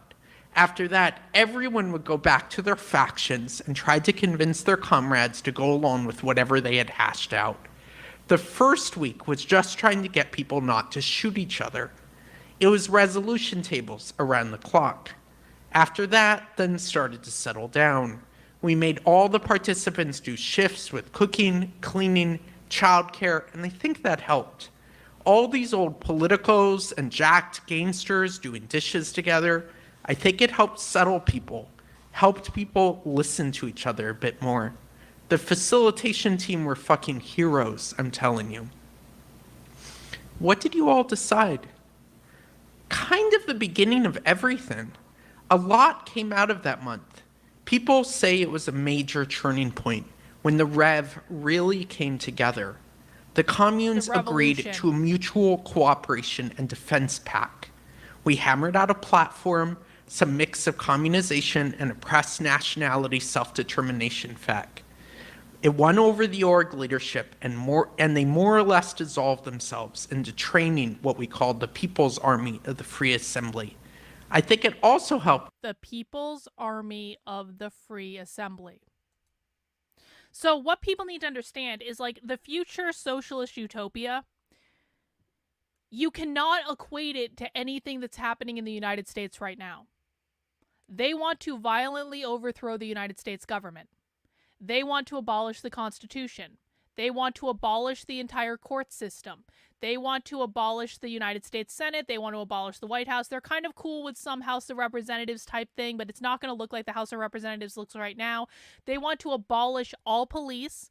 They want to abolish all prisons. They want to free all criminals. Prisons will be reappropriated to be places where you send people who are enemies of communism or enemies of socialism to go for re-education. I literally have them on video talking about this. So I guess what they want to abolish the court system. They want to turn the court system into something that's more of like a mediator, arbitrator of like civil disputes and stuff like that. So I guess like what I want people to know is as they're talking about this future socialist utopia, you cannot, they want to abolish all borders too. So there's no more states. There's no more states in the United States. States will cease to exist. The borders around the country will cease to exist because they want open immigration. They believe that borders are enforcement of capitalism and their enforcement of private property. And so what I want people to understand is, as we're listening to this, don't try to equate what we currently have right now with what Emy OBrien is talking about, because what they're talking about is tearing down every single thing that we know in society, from the government to the police to borders to the prisons. They're talking about tearing everything down and then rebuilding up from scratch. Okay? So she just said, we're going to build a people's army because they abolished the fucking military. So they have to build something up to defend themselves, but it's not going to resemble the military as we currently know it today. Does that make sense to everyone? Let me know if you have questions. South Pod, I ask in good faith, why do you dismiss the tankies and guys like Haas? Because they're not serious and they don't have a big enough following. I know several young men who identify as tankies. No, you don't. At my BJJ gym, and they say they see them really appealing to young men. You don't. Listen, Haas is not a real communist. That's why I dismiss them. So when I say, no, you don't actually know people who identify as this, guys, social media influencers are not real communists. Haas is not a real communist. Jackson Hinkle is not a real communist. They're just not. They bear absolutely no relevance and no resemblance to the real radical revolutionary socialists, the real radical revolutionary communists that we've been watching for years. They're just playing a social media influence game. This is like saying Vosh is a real communist. No, he's not. They might claim that they are. They might even appeal to young men who want to LARP. They're LARPing is what it is. It is a fucking LARP. So that's why I dismiss Haas. First of all, Haas is a Stalinist, which is completely out of line with what most revolutionary communists are. It's an anomaly. Most of these people are not Stalinists. Secondly, I see no evidence that they have a significant number of organized activists that are doing anything. So people might like Haas's social media content. I can acknowledge that people might like Haas's social media content. That's fine. But I don't believe Haas is a real socialist. And so, therefore, until I have evidence that he's behaving like a real socialist activist, I'm not going to worry about him. I'm going to worry about the groups that actually have an organized presence. I'm going to worry about the groups that are having events. I'm going to worry about the groups that are teaching people. I'm going to worry about the groups that are recruiting people in large numbers. That's my thought on it. Maybe I'll be proven wrong, and if I am, I will adjust my perspective at that point. Basically, everyone was fighting the NYPD at this point, so you had a deep sense of camaraderie through that experience. What, in your mind, is the legacy of the Free Assembly of Crotona Park? She says, it was definitely the most exhilarating and life-changing thing I was ever a part of. I think that was true for everyone. Like, up to that point in New York, at least, there were all these struggles breaking out everywhere, and a lot of sense that the old world was falling away and couldn't last. But it wasn't until the Free Assembly that we started really having this direct sense that we could actually build a new one, like make a world that would carry us through all this. And I say we, and I'm talking about the organizers and the communes and the street orgs, but I'm also kind of talking about everybody. Like, there were at least 1 million people in networks that were represented in the discussions of the Free Assembly. That's a substantial portion of the population of the Mid-Atlantic. After coming out of the Free Assembly, all those people felt like they were part of something that linked us together. Though the political platform we hashed out had a lot of problems, it was solidly a commitment to do away with money, property, and police, and the state, and all that. It was I forgot about the money piece. Yeah, they want to abolish all money. In the future socialist utopia, They will abolish all money. They will abolish all banks. They will abolish all police. They will abolish all prisons.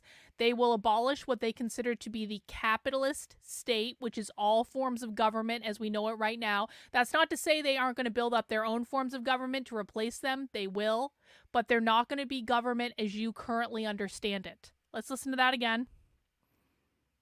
Out had a lot of problems. It was solidly a commitment to do away with money, property, and police, and the state, and all. Oh, and of course, property. How could I forget private property? Of course, when socialists say they want to abolish capitalism, what they mean is private property ownership. When they say private property ownership, they mean they want to abolish your ability to own a home, your ability to own land, your ability to own an apartment that you rent out as a landlord, your ability to own intellectual property, your ability to own a private business, no matter how big or small that business is.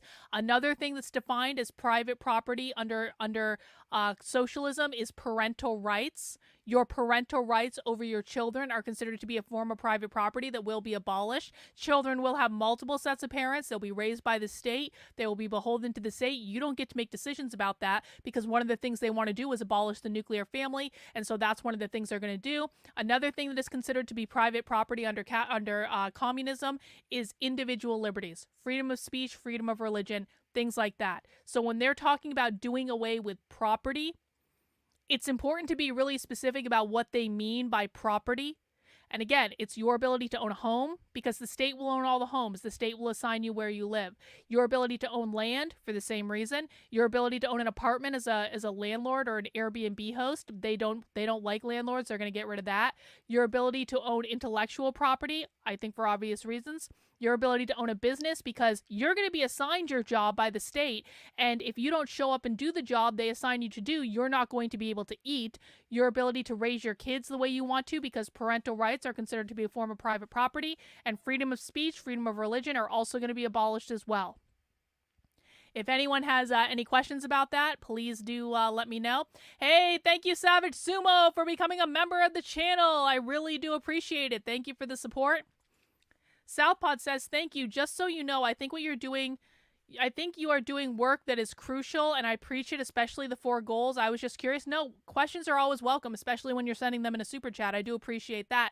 Guys, the 4 goals of the woke left, for people who don't know, are gain as much power as possible, destabilize the system, attack capitalism, usher in their Marxist utopia. If you want a list of those, you can find it over on my Substack, carlin.substack.com. Look in the Woke 101 section. You can also find videos about it on my channel where I'm walking you through those 4 goals. But again, they never change. They are always the same. Gain as much power as possible, destabilize the system, attack capitalism, usher in their Marxist utopia. Everything the left is doing goes back to one of those 4 goals. I am the typo queen of the universe, Southpod. You don't have to worry about it. Yep, everyone mount the like button for me. Let's continue. All that was crystal clear, and I can say through the month of discussions, everyone slowly came to understand what that meant, what could be possible through that, and that this new world was worth fighting for, and it was worth dying for, and above all, it was worth living for.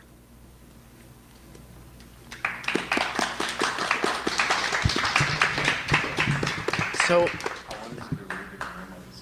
yeah, I want to invite both discussants to share a passage or reflections, whatever you are inspired to do. Yeah. Okay. Well, so thank you for sharing that section. I think there. Hang on, Michael has a question. So if individual liberties are abolished, like freedom of religion, do they have a religion they would mandate? No, they don't. And by the way, guys, there are socialists who are personally Christian. There are socialists who are personally Jewish. There are socialists who are personally Buddhist. Emy OBrien, we heard her talk about this earlier this week. Emy OBrien's actually a Buddhist. So I personally think that people would still be able to practice some sort of religious faith. People would still be able to have religious faith, but religion is not going to have the same type of protection that it currently has now. So I don't think it's going to be one of those things, and James Lindsay is wrong about this. I don't think it's going to be one of those things where they're going to demand that everyone be an atheist. I just don't think that that's not how I've heard them talk about this. But it's like, it's just not going to exist in the way that it does now. But I don't think they're going to mandate you will believe this or you will believe that. I think it's like they are not going to allow anything to usurp socialism or communism. But beyond that, like if you want to read your Bible in the house that they assign you, I don't think they're going to have an issue with that, to be honest. Now, if you're using religion to cause trouble for them, this is the difference. If you are using religion to cause trouble for them in a way that is going to undermine socialism or communism, then they're going to have a fucking problem with it. But if you're just privately believing it and you just privately practice it, or maybe you have a group of people and you privately do it, like, I don't actually think that they'd have an issue with that. So that's kind of my understanding, but I do not believe it would be a state religion. I just don't. Like, that's, again, we literally heard Emy OBrien talk about this last week. I don't think that's how they're thinking about it, but who knows? If religion conflicts with the collective, there will be struggle sessions. Yeah, that's kind of what I think. That's what I think. Do you think they want what they're fighting for? No, I think they absolutely want what they're fighting for. No, they want what they're fighting for. 100%. This is not a LARP. This is who they are.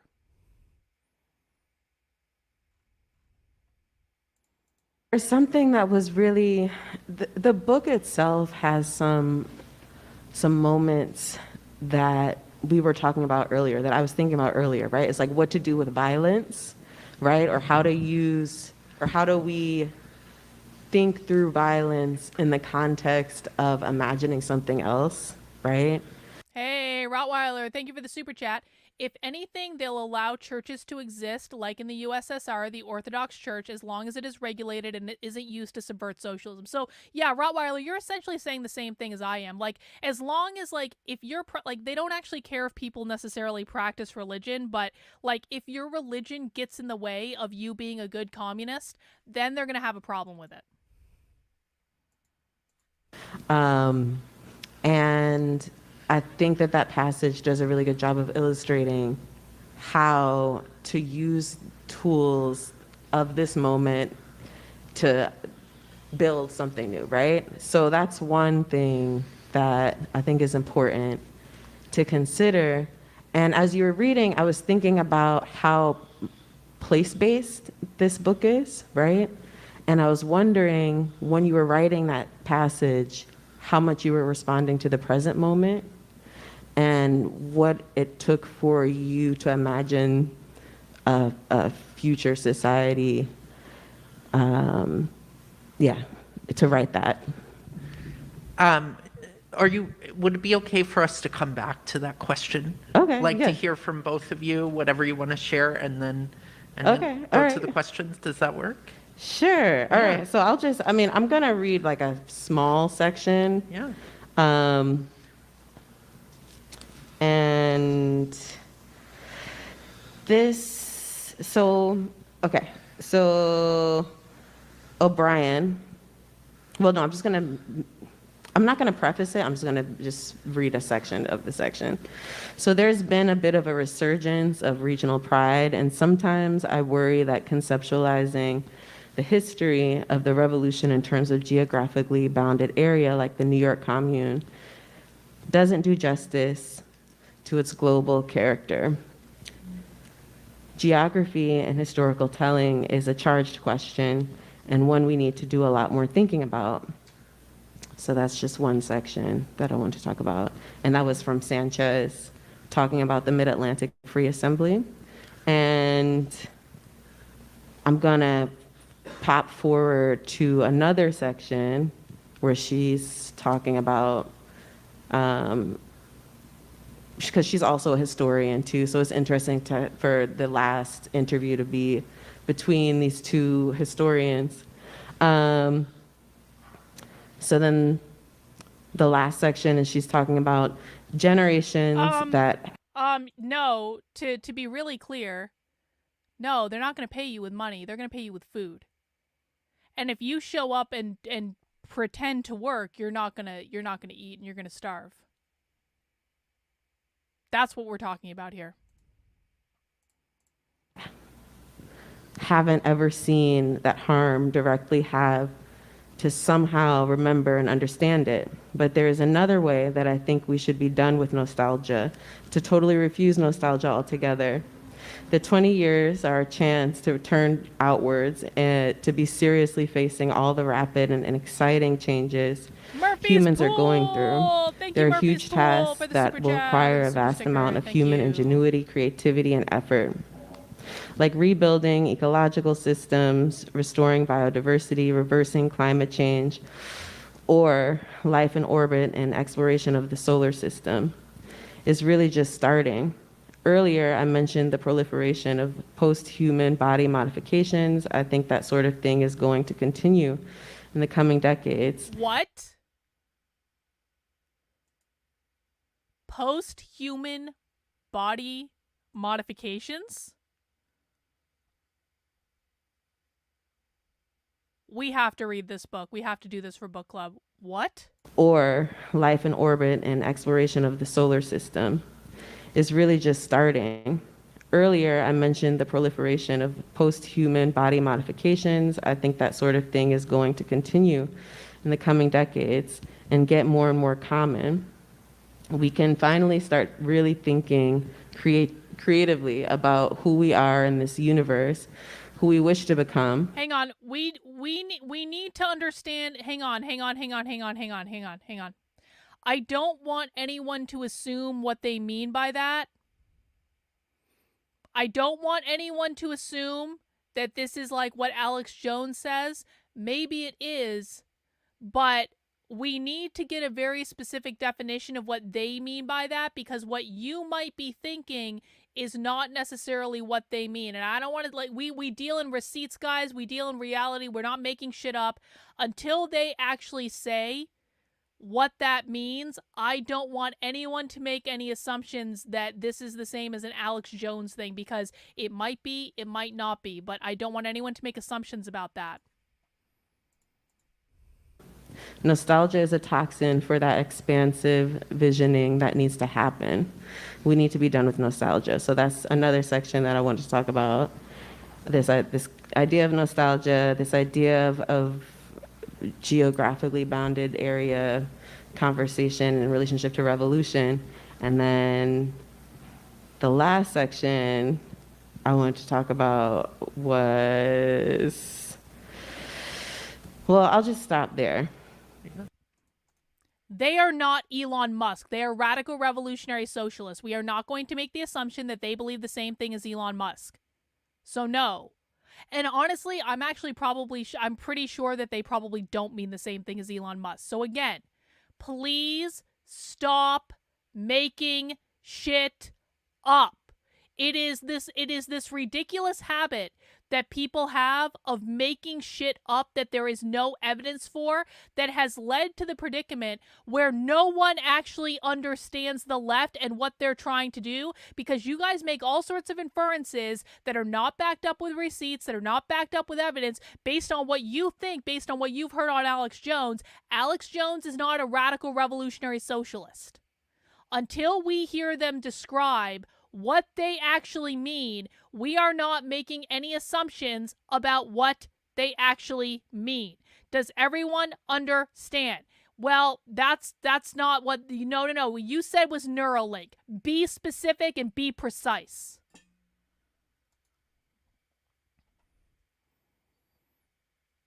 Yup, we just, they heard post-human and we descended into conservative retardia. I need everyone to pull themselves out of conservative retardia right now.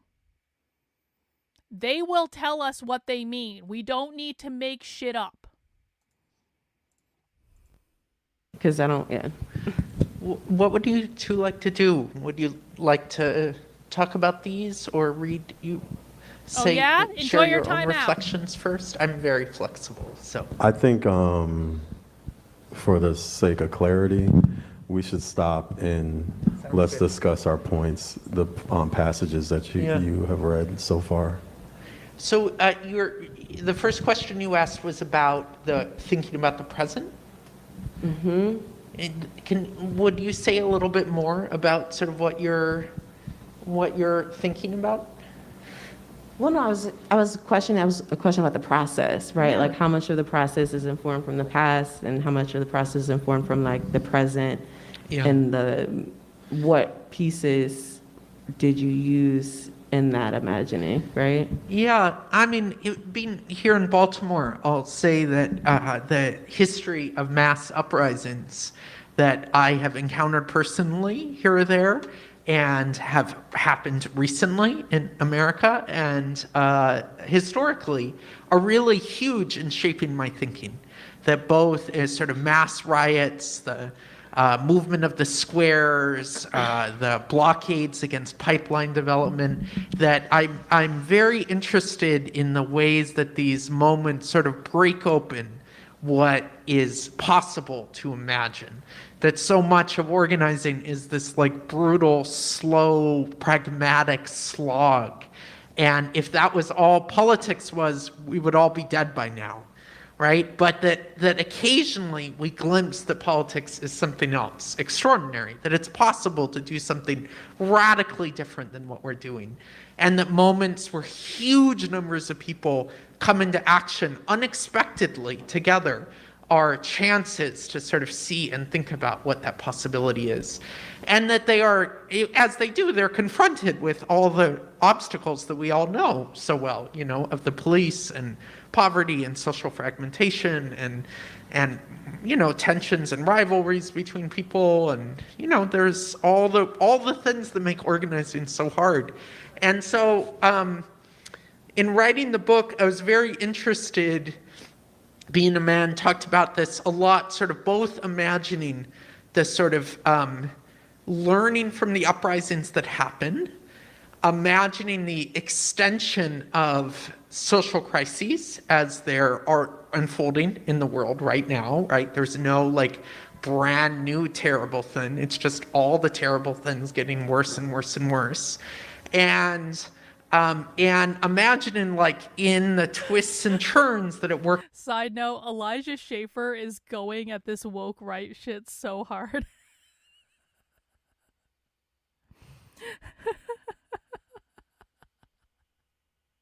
If people are not following Elijah Schaefer on Twitter, you really should be, because it's hilarious. Okay, anyway, focus. Works out eventually, trying to think about how it works out.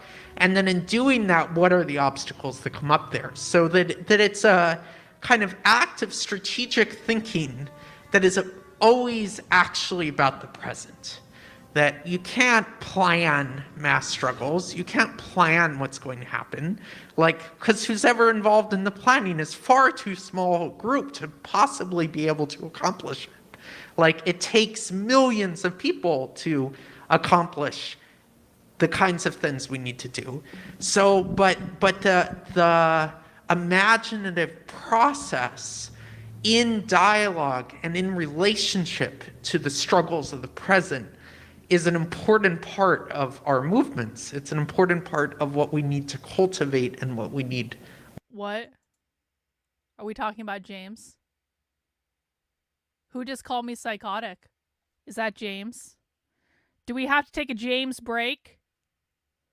Did James just tweet something, Milo?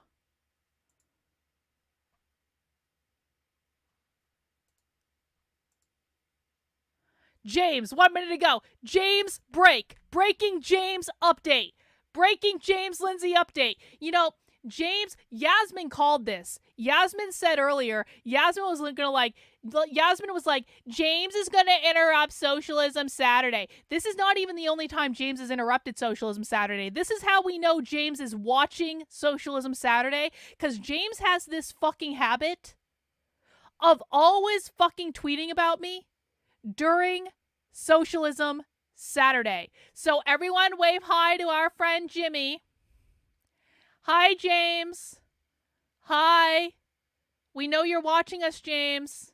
It's okay, James. It's all right. Hi, James. Hi. We know my content's better than yours, James. We know. Hi, Jimmy. Hi. Hi, James. No, we don't need to resort to things like that, Rottweiler. Come on. Hi, woke James. Hi. We appreciate you tuning in, James. Maybe you'll learn something. Let's see what James tweeted. Literally psychotic. Literally, see, I have to take a screenshot. I can't retweet James because James has me blocked, but James is snooping around my Twitter account. Should I block? Fun fact, I don't actually have James blocked on Twitter.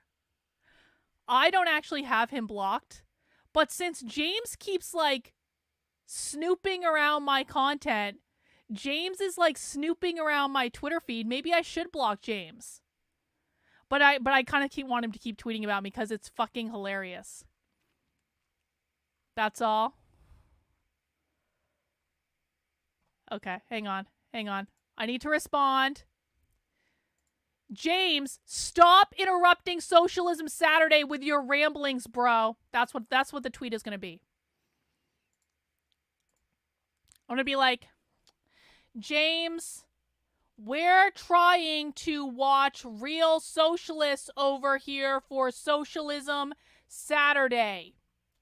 Stop interrupting our research with your pathetic ramblings. We all know you're going to steal my content later, so let us complete our work so you can copy it. Hang on, I just need to make sure everything is spelled correctly. James, we're trying to watch real socialists over here for Socialism Saturday. Stop interrupting our research with your pathetic ramblings. We all know you're going to steal my content later. So let us complete our work so you can copy it. So you have something to copy.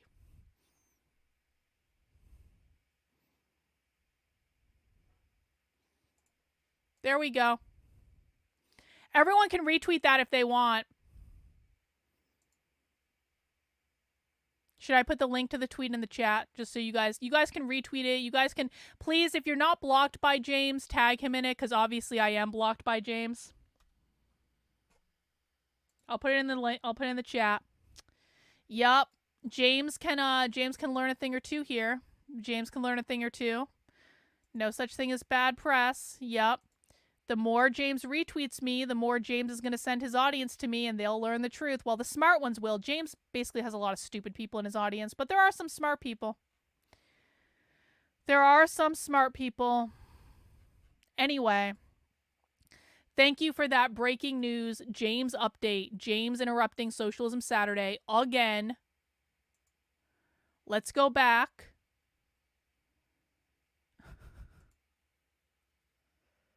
More of. And so that it was sort of always about the present. You know, that the book is always in relation to trying to think about both struggles and obstacles of the present.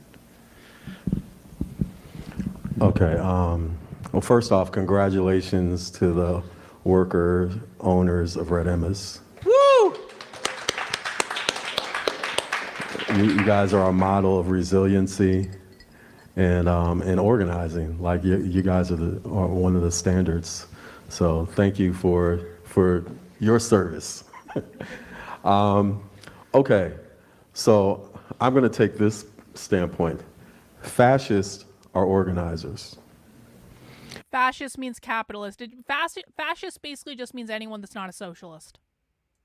The difference in what fascists do and accomplish as opposed to what we do is they have a structure through which they operate that can mobilize millions of people, be it government, be it social media platforms, be it voting, electoral system.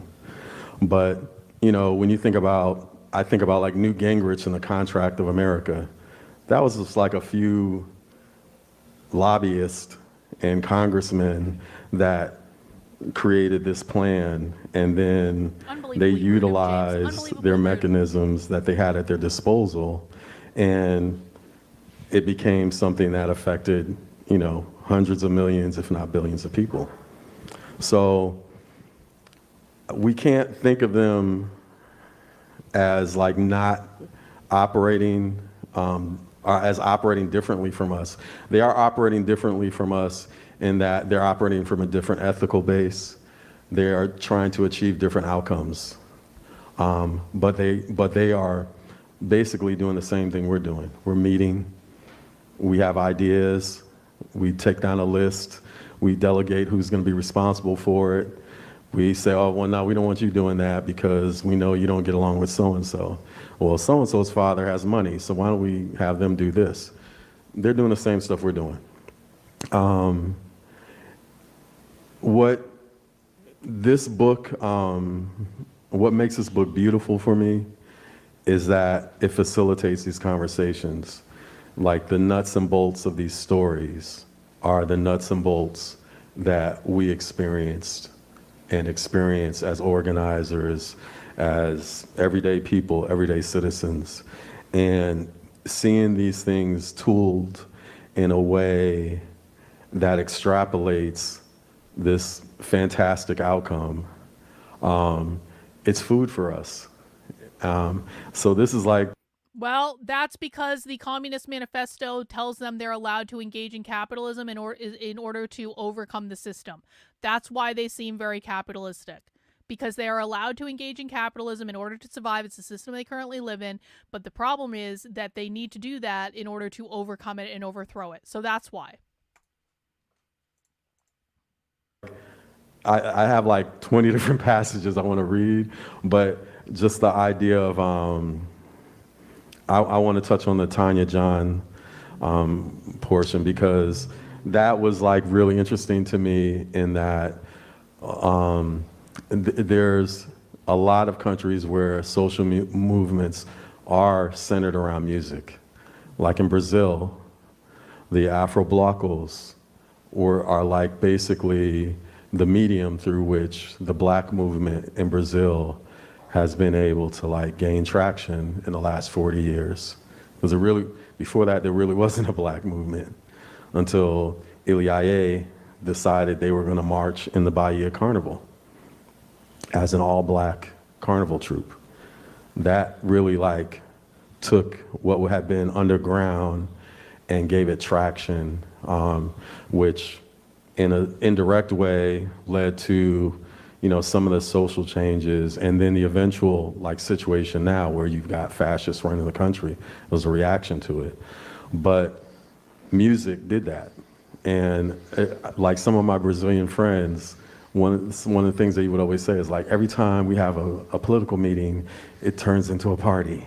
And it was kind of like a gripe, but it was also, as you can see, like how it's illustrated in this story, very adroitly, Tanya John used her their ability as a musician, as a DJ, to become a medium to connect all these different sections from different boroughs and gathering different people in order to exact an outcome in the creation of the assembly. So Imperialism that to me was capitalism. just like one of the things that was powerful about this, because it also, in this world building, as you had asked about, Ada, the idea of integrating, like when you're world building, a lot of this is like written about now, but what makes it futuristic is like we're talking about implants and having people who are ex-doctors, military doctors from Iran, who show up at the parties and they do implants for some of the kids, and some of the soldiers are bringing. All right, so now we're getting more information about what this post-human thing looks like. So now we know, confirmation, they are talking about actually doing implants in kids based on doctors from Iran. We have to read this book. Lenin said imperialism is the highest form of capitalism. So imperialism is code for capitalism. It's all code for capitalism. I don't know what they mean by implants. I guess we're going to find out. Back tech And these implants eventually become the backbone of what replaces the internet and reconnects all the cities. Like, that is a powerful. The implants replace the internet. So the implants are the thing that's going to give you access to information. The implants are the things that's going to give you access to connectivity.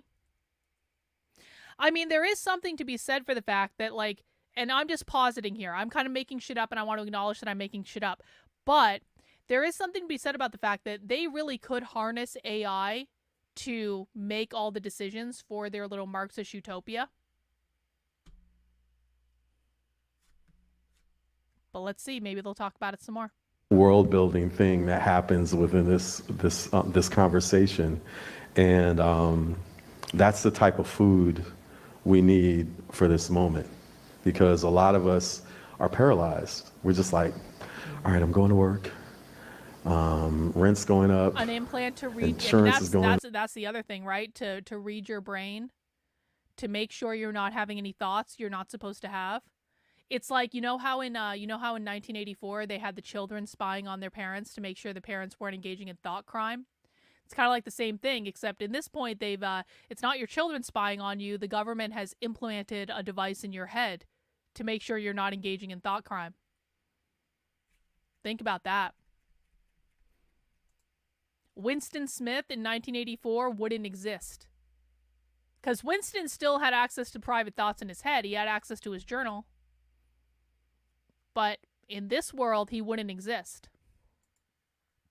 Transhumanism is a philosophy is old, and from what I'm gathering while we watch, there's a ton of overlaps with Marxist parasiting it. Well, I think that we need to be really specific about what they mean by this. Just because so many people have different ideas, and I'm not trying to be mean, and I think you know that. I'm not trying to be mean about this. I just think that so many different people have ideas about what transhumanism means, that it can be easy to conflate the ideas, and I think we just need to be really specific about what they think about this. Yeah, they probably believe that private thoughts are a form of private property. Shit. That's a thought that's gonna fester. Thank you, Rottweiler. Hey, we met our goal. School is starting earlier, so my schedule's got to change. How I'm going to do daycare, food, You guys can still send me money, though. Beef is $9 for a pack of beef, or a bread is $5, and it used to be $2.99. Hang on.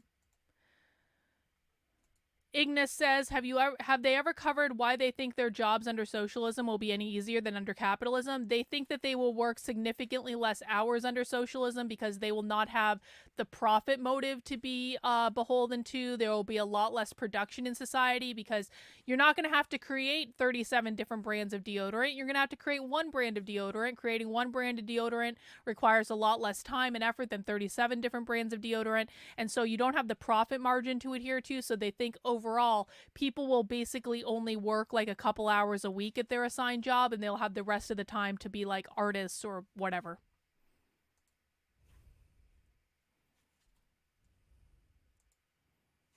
Like, we're having like these very granular things that all are like these little needles of fear that are like just poking us, and we don't have any countermeasures because we've kind of been acculturated to like wait for countermeasures. And this type of work, I feel like everyone in this room, we should have a copy of this, and becomes our responsibility. Patrick, maybe you didn't get the fucking memo, but our goal here is to understand them and their language and their perspective. So yes, we are going to use their language to describe what they think, because that is the point of this. If you do not want to do that, you can go somewhere else. Thank you, Rottweiler, for the super chat. Movie suggestion, Dr. K. 1992 Fortress with Christopher Lambert and Vernon Wells. Implants to control thoughts is central theme in dystopia. Let me, I don't think I've seen, I think I've heard of that. I feel like I've heard of that movie. I don't know that I've seen it, though. So thank you, Rottweiler, for the suggestion. Responsibility to start having these type of conversations. What are you going to do if Safeway shuts down? Like, where would you go shopping? Like, ask that to your friend when you're in the grocery store. Like, what would they do?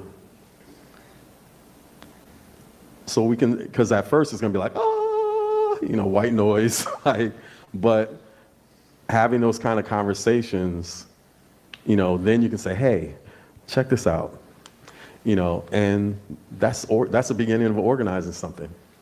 That's what we have to do, because these people are not going to stop. They don't have the wherewithal to stop.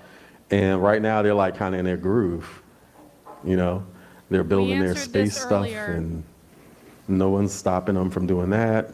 Guys, if you don't know why socialists wear masks, go to my Substack, look in the Woke 101 section. There's a whole article about why socialists wear masks. This video was in 2022, so it's a little bit older, but that's not why they're wearing masks, so please go to my Substack and learn this.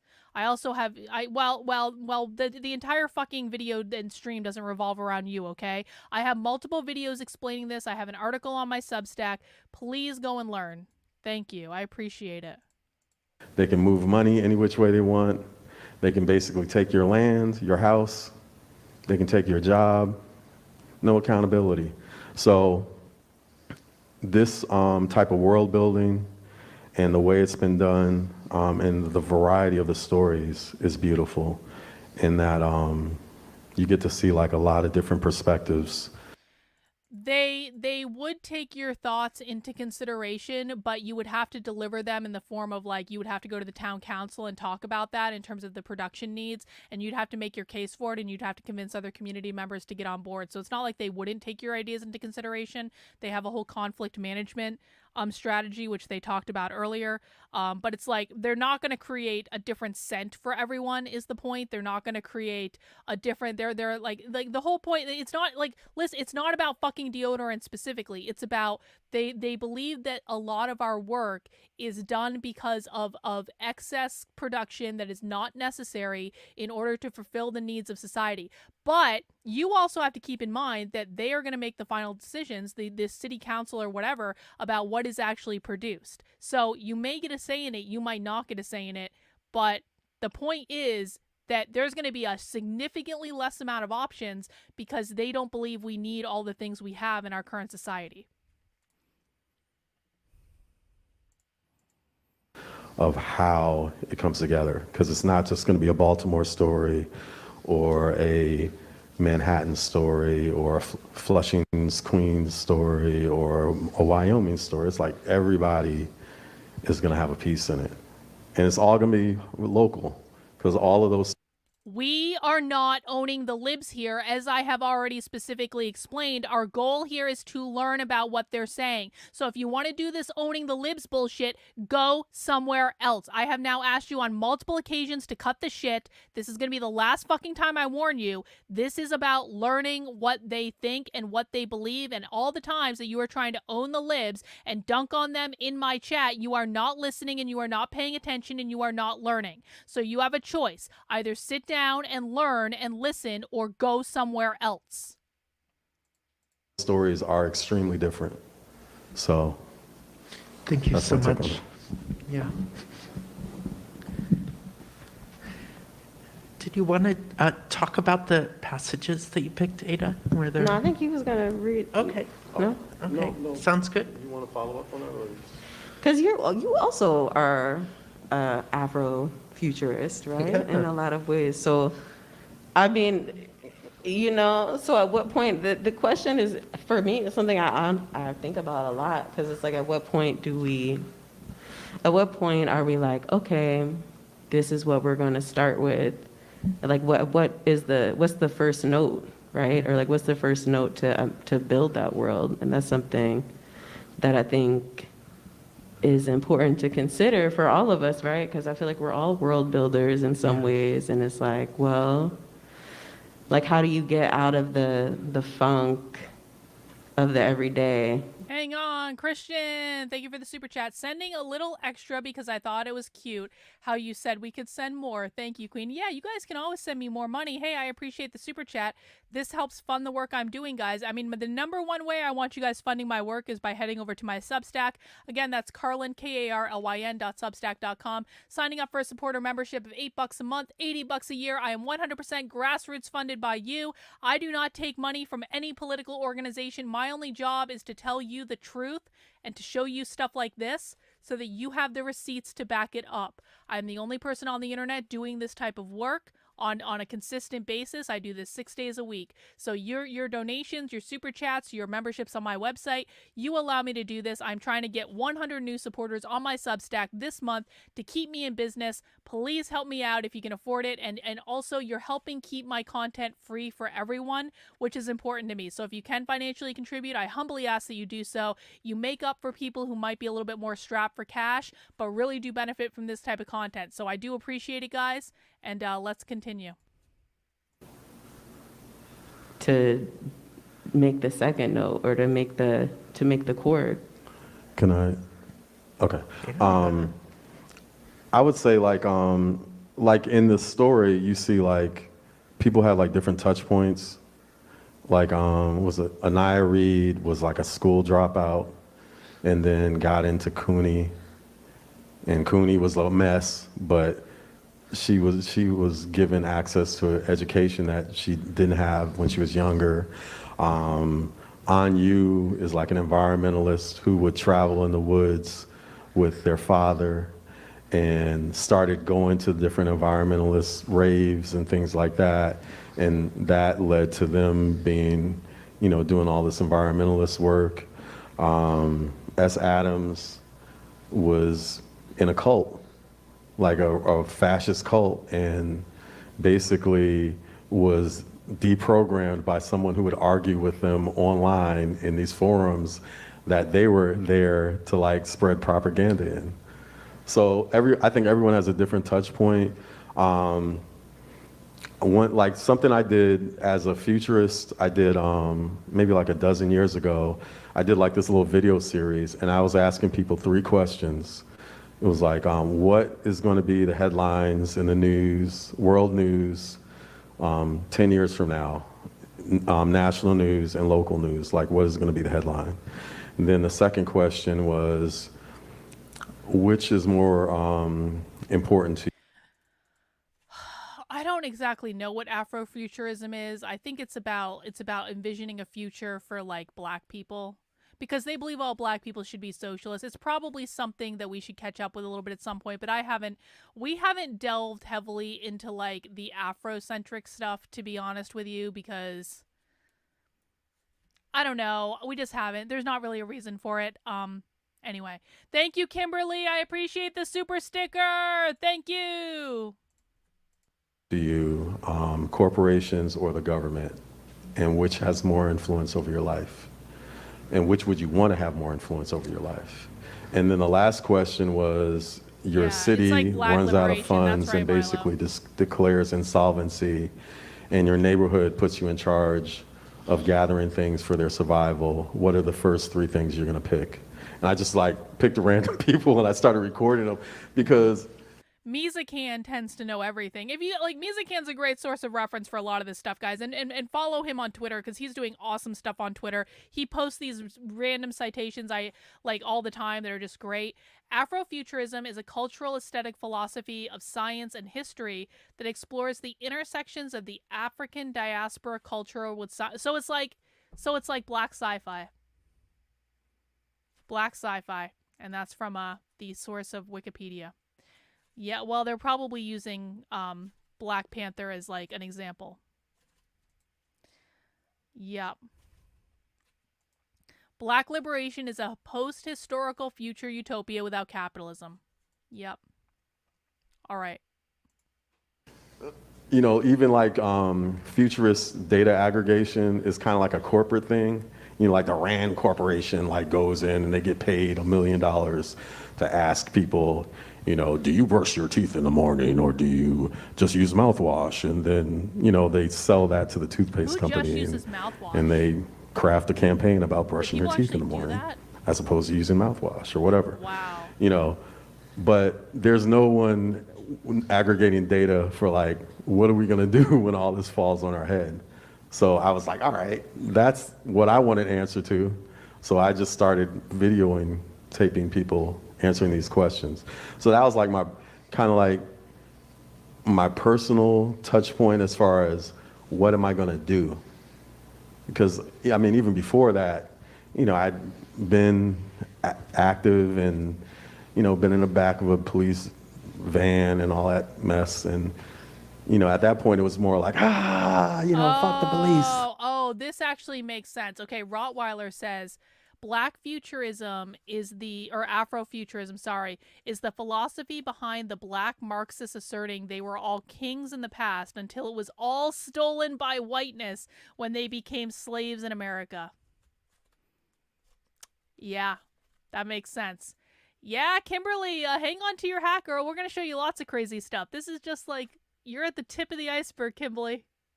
Go buy some alcohol, girl, if you drink. Just know that, Kimberly, we're all here for you as you descend into the dystopia with us. We will support you through this difficult realization of all the crazy shit that's going on in the world that you've never heard of.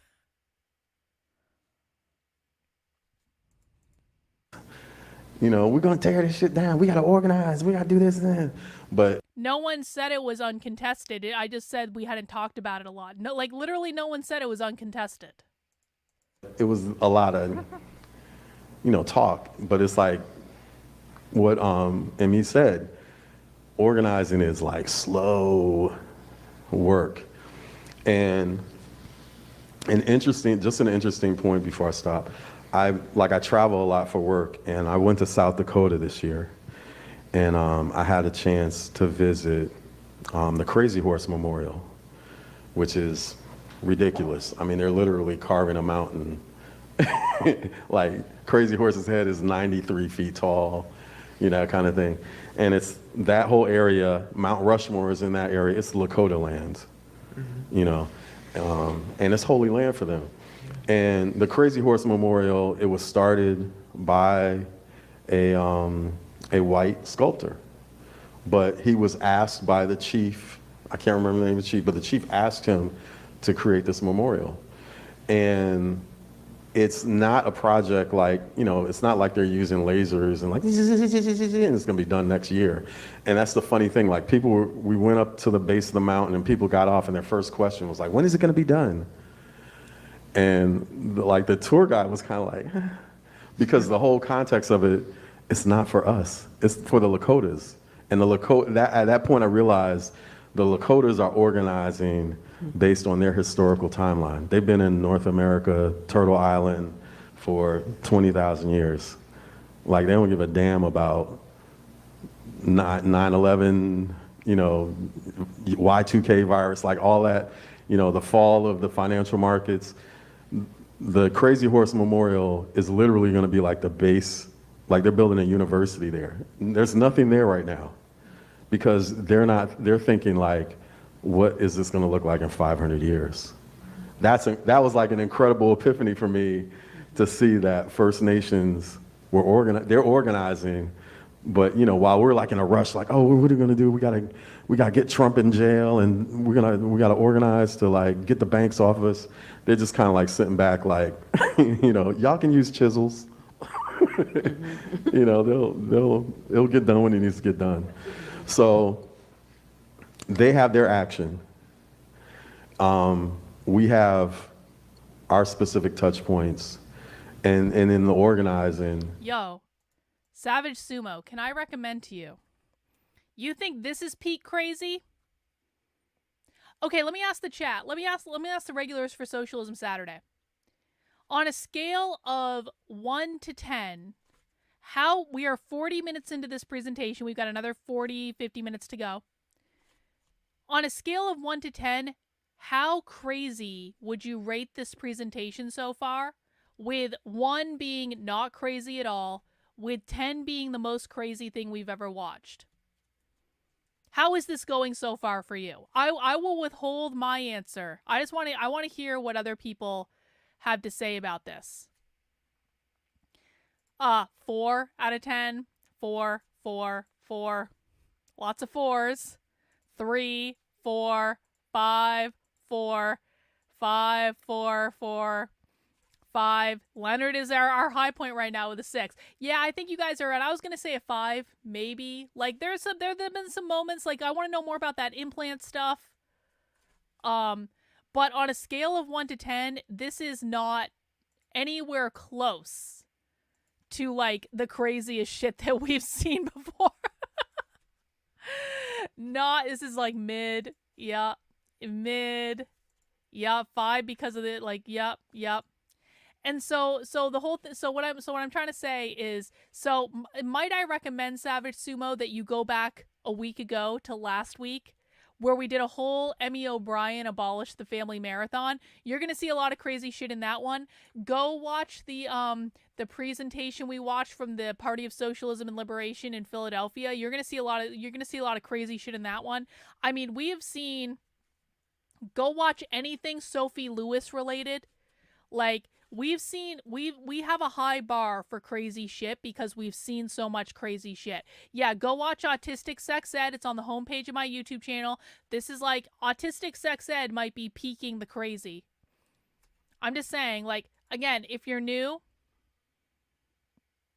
I know you think that we have a different scale that we're judging crazy on because we've seen so much of it. So we are welcoming you into our crazy world, and just buckle up. You know, that context is gonna reveal itself as people have conversations, as people find the commonalities upon which we will build. So. Well said.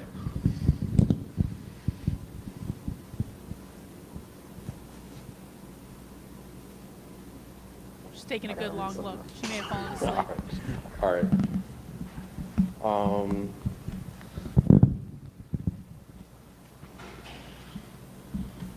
Okay, so I need some more alcohol.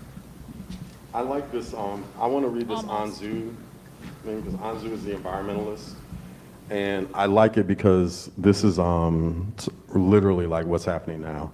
So that's the cool thing, is like when you're writing this kind of speculative work, you can take literally lift things that are pertinent, and it makes the work resonate, because then people, like, you know, when you read something like this, you start looking online like, well, what is it saying about such and such? And then you see, oh, wow. Hey, Savage Sumo! Thank you for the super chat. Wakanda Forever IRL, pretty fucking insane to me. Can't wait to consume the older content. Welcome back. We're glad you've had. I've somehow managed to start breaking the shadow ban on my channel lately, and so that's pretty cool. But always remember to mount the like button, guys. Mounting the like button lets YouTube know to actually recommend my content to people. I would appreciate it. You know, I mean, that's why Octavia Butler is Octavia Butler, because she was like in Parable of the Sower, she talks about people walking on the highway. Like, I remember in the 70s, you know, those of us who were around in the 70s, remember hitchhikers. There were no hitchhikers like in the 90s and the 2000s. And now I see people walking on the highway, and I'm like, ah, damn, Octavia, you are straight up a prophet. Okay, so Anzu says, O'Brien asks, could you talk a little bit about the scope of the ecological crisis in the 40s? It has come up a few times in interviews as a cause of the collapse of old state regimes and a motivator for the insurrections. Zhu, it's hard to describe the scale of what happened. It also looked different depending on where you were. Let's take North America in a broad sweep. Dead zones across a lot of California, the Southwest, and Texas as water ran out. Oh. Agricultural and soil collapse in the Midwest being one of the triggering events of the hunger. A lot of people on the move and desperate. The storms in the Gulf Coast wiping out a lot of the coastal cities, and then the nuclear fallout. The forest had massive die-offs all over the continent. O'Brien, what happened to the forest? Logging wiped out the lowland ancient forest back in the 20th and early 21st. Logging wiped out the lowland ancient forest back in the 20th and early 21st. Fires just started ripping across the West Coast and the Rockies annually on a scale and intensity that even forests well adapted to periodic fires could not withstand. The hotter temperatures brought out these fungal infections we didn't expect that decimated the firs and pines and redwoods. I've seen that. The forests I grew up with are gone. These are just a handful of sickly, there are just a handful of sickly remnants we are trying to salvage with hundreds of miles of barren dead zone. Once they were these cathedrals. You know what we should do? Listen, like we as a community have about 8,000 projects on our plate right now. I'm a super creative person and I like coming up with creative ideas. And then, so we have a lot of things started, but like, here's a vision that I just had in my head and I just want to throw it out there. I want to put it into the universe and we'll see where this vision goes. I am asked all the time to describe what the future communist socialist utopia looks like. And I've written articles about it and, people can't find them. And I've done videos about it and all that stuff. And it's like, people actually have to go look for them to find them. So that information is out there. But like, what if we created some sort of like a website or something that's like a visual depiction? I actually own the domain socialistdystopia.com. What if we created, like, we used AI art to come up with like some sort of like visual thing that describes like, here is an overview of what you can expect in the future socialist utopia. And I would need your guys' help on this to make sure it's as comprehensive. I would need, like, I can come up with the basis of this. I've already done the basis of this, but just some sort of like visual, like here, if you want to know what the future socialist utopia looks like, go to socialistdystopia.com and we will teach you how the socialist dystopia is going to look. We should do something like that. We should do something like that in conjunction with, I'm putting together a more formalized socialist dictionary right now, because this is another thing people have been asking for, and I do have a version of this, but it's not a comprehensive version, and I want to build it out a little bit more. And it was a very brief version of it, but I want to give people a good resource and make it like a book that's on sale or something like that. So maybe we can do that combined with a socialist dictionary, and that can be like a standalone that we can send people to every time they ask these questions. I'm just going to put that out there. People have ideas about that. Please let me know. No, we're going to use AI art. We're going to use AI art. You want to know why? Because we already have access to it and it's cheap and we can control it ourselves, and real artists are expensive, man, and I'm not paying for that shit. If you want to donate your real art, you're more than welcome to do so, but I'm going to be using AI art until like someone, if you want to work for us for free, you can let me know. But until your money is getting put where your mouth is, I don't care. Like, I'm sorry. I am a girl on a budget with this stuff. I pay for all of this stuff myself out of profits that I make off of like super chats and things like that. And trust me when I tell you, you don't get rich teaching socialism on the internet. Savage Sumo says, I'm honestly very disappointed I missed so much. I saw her original conversation or awakening video and thought, this girl, yo, Savage Sumo, you have missed a lot.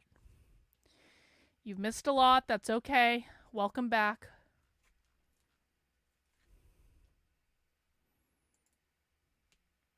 Yeah. For real. For real. Yep. I want my Hugo Boss uniforms. It's true. Of such majesty. The canopy overhead and the air so perfect, and now it's all dead and it's all gone. In less than a decade, we saw 80% of the forest species go extinct.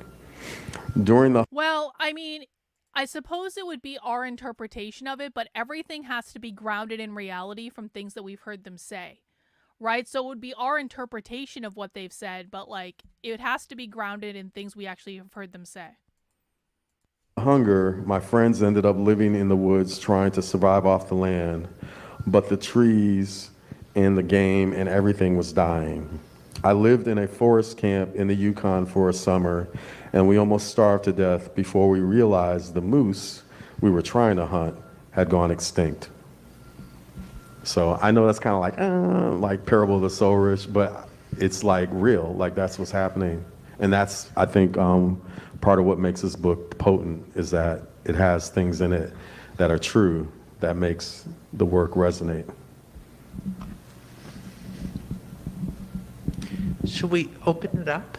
Do you have Yes. other thoughts you wanted to share, Ada, or discussions of the passages you read? Yeah, I mean, Reflections on it? also it's like the future, right? Like so it's taking the future and expanding on it, but it's also taking the past, right? Because Miss Kelly reminds me of like some of the women from that did all of the organizing downtown, right, in New York during what is the no, in the 70s. Star. What's that? Star. Street transvestite. Yes. Action revolutionary. Yes. Yeah. Star. There we go. What the fuck is that? So you know what I mean? It's Yeah. like taking. It's also. It's interesting. Street transvestite something revolutionary. Street transvestite something revolutionary. Can someone look that up? Hang on, I'll do it real quick.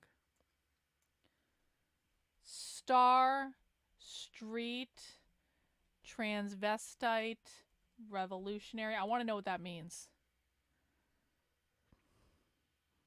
Oh, street transvestite action revolutionaries. Star was a gay, gender, non-conforming transvestite. Holy shit! Check this out. Check this out. You found it, Trendlin? Thank you.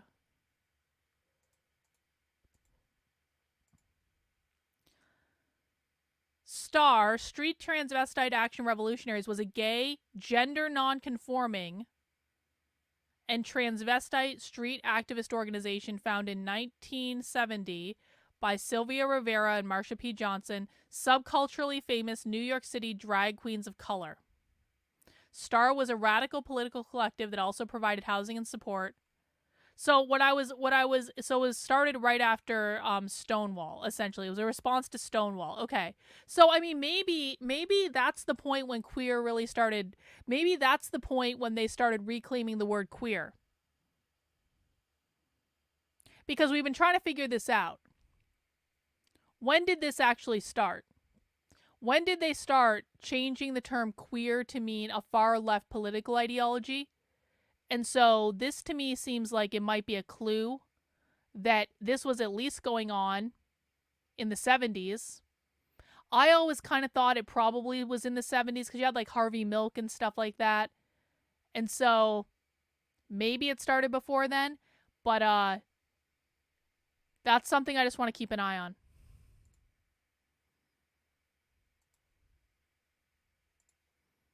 Interesting.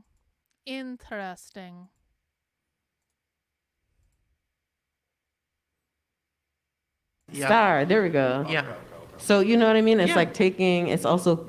It's interesting that you took. drawing on Marsha P. Johnson and Yes. Rivera. And, Sylvia. Yes. Right. Yeah. But there's a. What's the word? There's a word and everyone talks Stonewall. The Stonewall Rebellion. Right. Yes. Totally. Exactly. Right. So it's like. So it's interesting too. And, Yeah. and when I was writing that, there was a strike happening at the Hunts Point produce market. And I moved to New York to work at a syringe exchange program in Hunts Point, where that takes place. And there's a stroll there, and I did outreach to sex workers in the stroll, talking about drug use and safe, clean injections and whatnot. So it like incorporated that story incorporates like an actual labor struggle in Hunts Point, the history of radical trans women of color militancy in New York City, and like my own personal life moving to New York, ending up in that neighborhood. And that convergence, right? So it's like it's interesting to read that convergence between the past, the present, and future in some of these passages. So I think, again, I'm going to echo, everyone should get the book if you haven't gotten it already. Yeah. Can you talk about, it gets alluded to in like different interviews, but can you talk about how? Remember, guys, queer does not mean gay. Queer does not mean trans. Queer means a far left political ideology. So we're not looking at queer as though it has anything to do with gay, because you don't have to be gay to be queer. We're not looking at queer as anything that has to do with trans, because you do not have to be trans to be queer. You can be a straight, white, cisgendered man and still be queer. All you need to do to be queer is to identify yourselves as queer. And so we're not looking at it in terms of the gay rights movement, because it doesn't have anything to do with it. It is a completely separate thing. And we have to treat it as such. Every time people conflate trans and queer, they make this more difficult for people to understand. Queer is a far left political ideology. That's it. How the assemblies arrange family structures. Yeah, so I have another book Nope. No, it doesn't. Queer is a far left political ideology. That is it. coming out in June called Family Abolition. And this book, I think, illustrates a lot of what I imagine one mode of global family abolition could look like. I have a feeling the fictional version will be much more popular than the communist theory version, but who knows. But in this context, through the 40s and 50s, social crises had reached a level, ecological, economic, social crisis, that the private nuclear family could not function as a unit of survival, right? That the private nuclear family can only sustain itself through ready access to sort of the commodities that we need, right? Of box stores and grocery stores. And as those break down, people have to form cooperative units, collective units in order to survive. And those either take a fascist form, a communitarian cult form, right? So the cult becomes a big strategy of survival, or they could take a radical and transformative and open form. And, sometimes telling the difference isn't always easy, but in our book, there are big differences.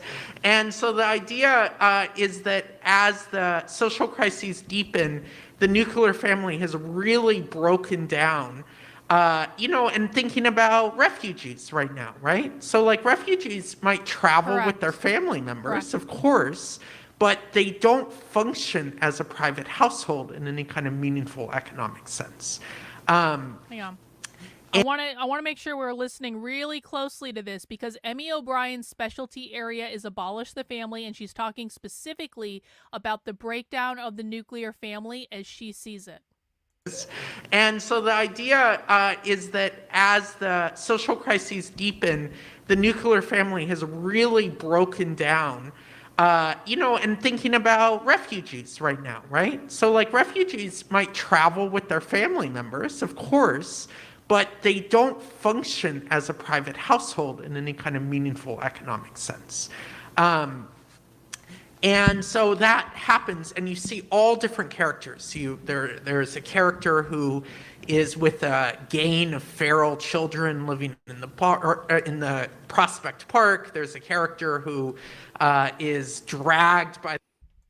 I have already explicitly explained to you that I do not give a flying fuck how the mass public uses anything. This is about understanding the socialist left. This is not about understanding what the mass public believes. This is about understanding the socialist left. If you have questions, ask questions. But if you assert things in my chat that are not relevant to how the socialist left sees the world, I am going to correct them, because when you put them in the chat, they start confusing other people. Their parents through refugee settlements, and then eventually ends up back in China doing indentured factory work. There's a character who lived in a cult in Staten Island. But then as the rebellions unfold, they gathering food and taking care of each other on the scale of a neighborhood becomes really crucial, so that they have to put together collective strategies to figure out how to take care of people in the surrounding neighborhood. And that becomes the basis of the communes. Like the communes are a strategy of procuring and distributing food. And I'm thinking about a little bit. Hang on, we got a super chat. Savage Sumo, I think the I don't even know how to say that word tonight. The research paper would be beneficial. No, I do not think the research paper would be beneficial. Why did they steal these phrases and terms? Why that would be amazing? Let me tell you why I do not think that the research paper would be beneficial.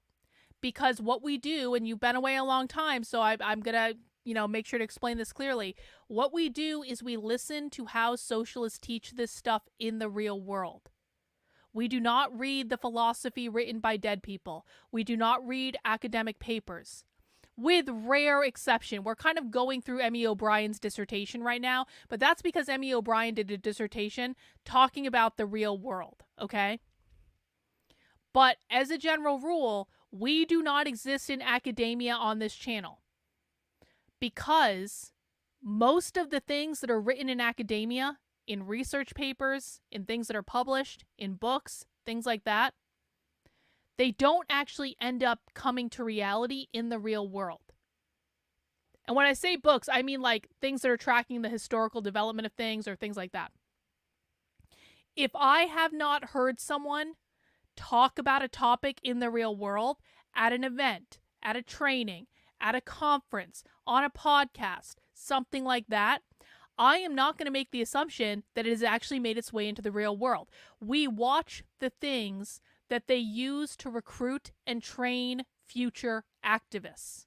That is how we know what they're doing in the real world and how that is different than a research paper. So no, I respectfully, and I thank you for the money, and I do appreciate it, and I appreciate the fact that you just found us again after you've been gone for a while, but I do not believe that research papers are a helpful part of this process, because what it tends to do is it confuses people about what is happening in the real world and what is not happening in the real world. Does that make sense? There are 1,000,001 people that are talking about the historical development of Marxism. There are 1,000,001 people that are going through all the philosophy. There are 1,000,001 people that are living only in academia. This is not about living in academia. This is about the real world, what is happening at these events, at these trainings, what they're writing in their books today, that they're reading in their clubs, that sort of stuff. Like the mutual aid systems that sprung up in COVID. Like COVID hit New York really hard, and a lot of people were very scared to leave their homes for good reason at that moment. And there were, cooperative mutual aid and the grocery stores started running out of food in Brooklyn, right? So there started to be like, I get my food now through a black-run CSA that gets all their produce from a farm in Lancaster, Pennsylvania, right? So I signed up for that when literally the produce store around my block was shut down. And that still functions, and it's not revolutionary, but it's a survival strategy on the level of the neighborhood that we put together in the middle of crisis. And so that happens on the scale of the communes. And then collective life starts being organized around the commune. So you eat your meals in the canteen. Private kitchens aren't a big deal. Like, it doesn't make sense to just cook food for your immediate family in quite the same way. And again, Emy OBrien just talked about getting rid of private kitchens. Did everyone realize that, or were we too busy talking about academia in the chat? This is why I explicitly say that I do not want you guys bantering in the chat about things that are not relevant. I don't want you discussing whether or not we should be using research papers, how to pronounce words that don't fucking matter. Because every single time you guys are doing this shit in the chat, you're not paying attention to what's being said.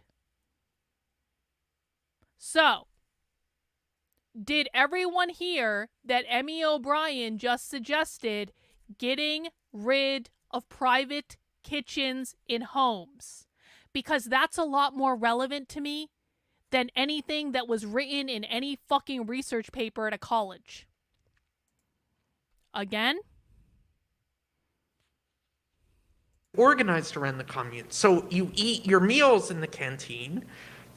Private kitchens aren't a big deal. Like, it doesn't make sense to just cook food for your immediate family in quite the same way. She's suggesting getting rid of private kitchens because you don't need to cook food just for your family, because you can just go to the community canteen in the socialist utopia and get your food.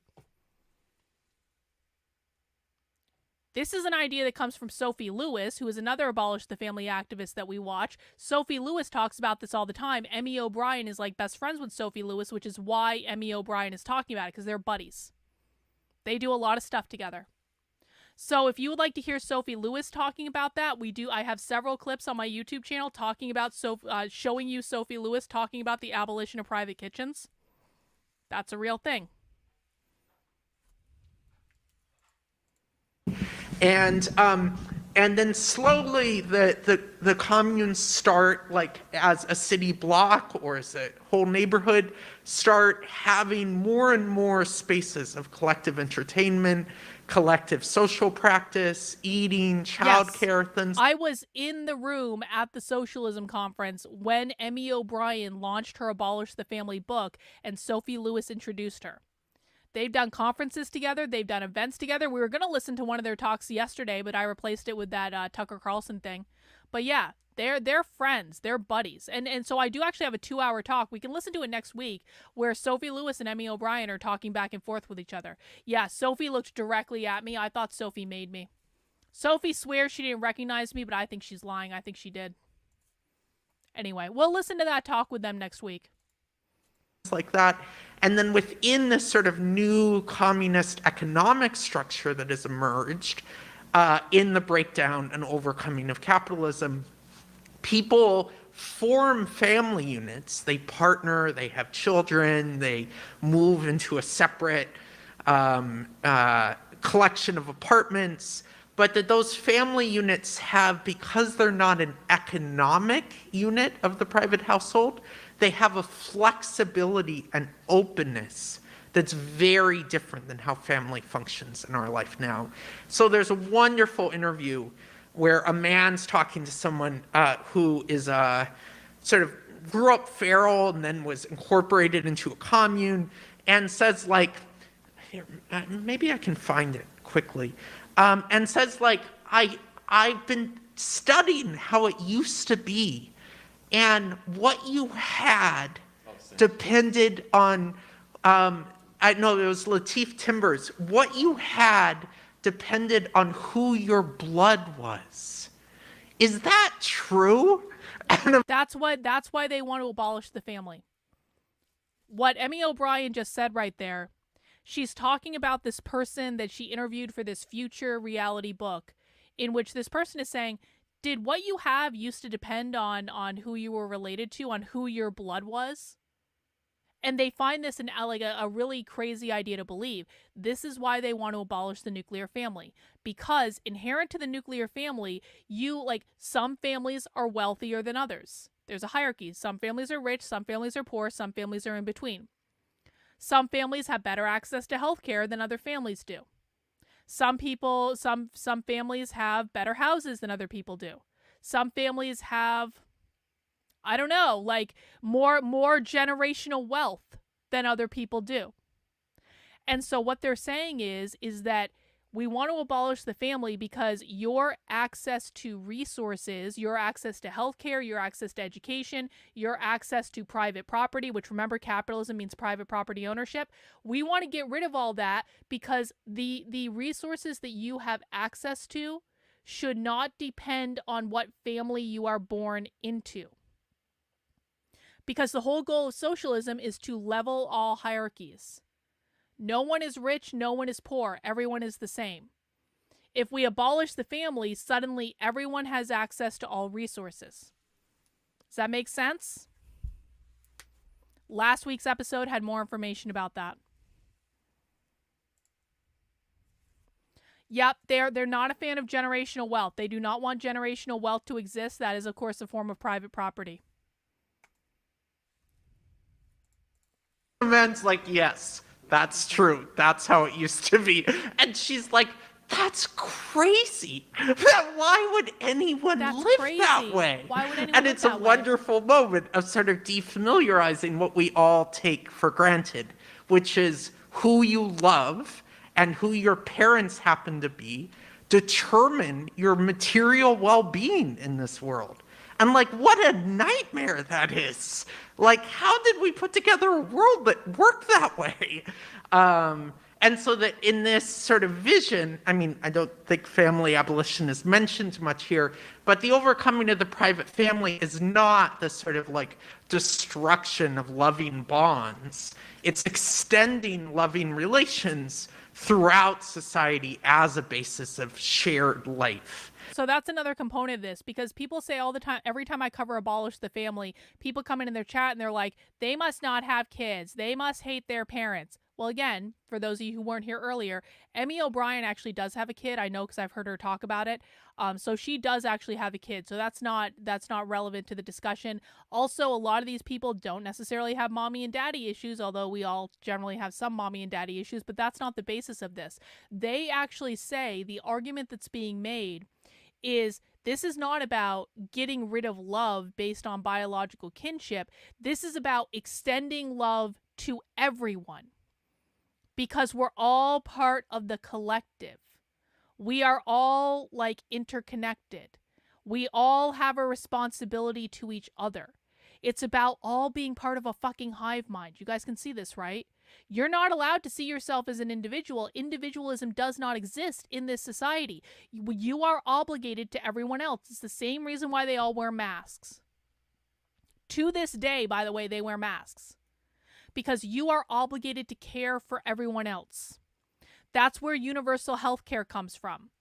They want universal health care publicly paid for by the state, where you have access to all medical, all psychological care, all health care, everything, all the trans-affirming surgery you could ever want, all the abortion you could ever want, everything. You have access to that, free, paid for by the public. You have access to all education because, and by the way, there's no private doctors, there's no private insurance. When they say universal health care, all health care is public. Everyone has access to public education. There is no private education. There is no homeschooling. Everyone has access to food because the state controls the food supply. The state decides how much food you get, when you get it, what your rations are. Everyone has access to energy because the state controls who gets energy, who gets gas, who gets heat in the winter. Things like that. So it sounds like a good idea until you understand that this means that they control your access to resources. It sounds like a great idea to say everyone gets access to everything. Isn't that awesome? Well, someone has to be a decider of who gets access to what. Because it's not just that everyone gets access to everything. We know that, like, we can look at a place like Canada that does have universal health care, where how many months do you have to wait to get an appointment? It's stuff like that. It's stuff like if you don't go to the job that they assign you, then you don't get your food rations, because that's how that works. There'll probably be some form of social credit score calculated by that implant that they talked about earlier. That's how that works.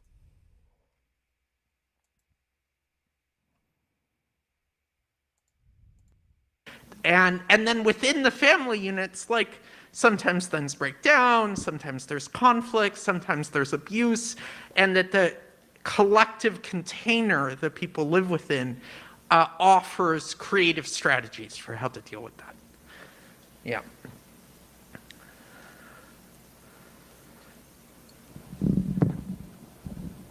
Sure. Yeah. Victor just texted me from the downstairs.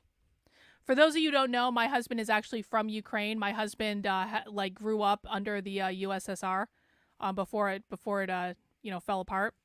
And he said clothes were the worst under communism, which I think what he means by that is like you were kind of beholden, and he's continuing to text me something, so I'm sure he's going to explain this. Like, maybe I should get Victor to come on the stream sometime and talk about what it was like to grow up under communism. So what he probably means by that is, okay, so people had to wait in day-long lines to be able to get winter boots.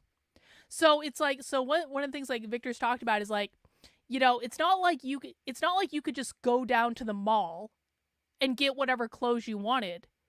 Like, you were kind of like beholden to whatever supply your local store had.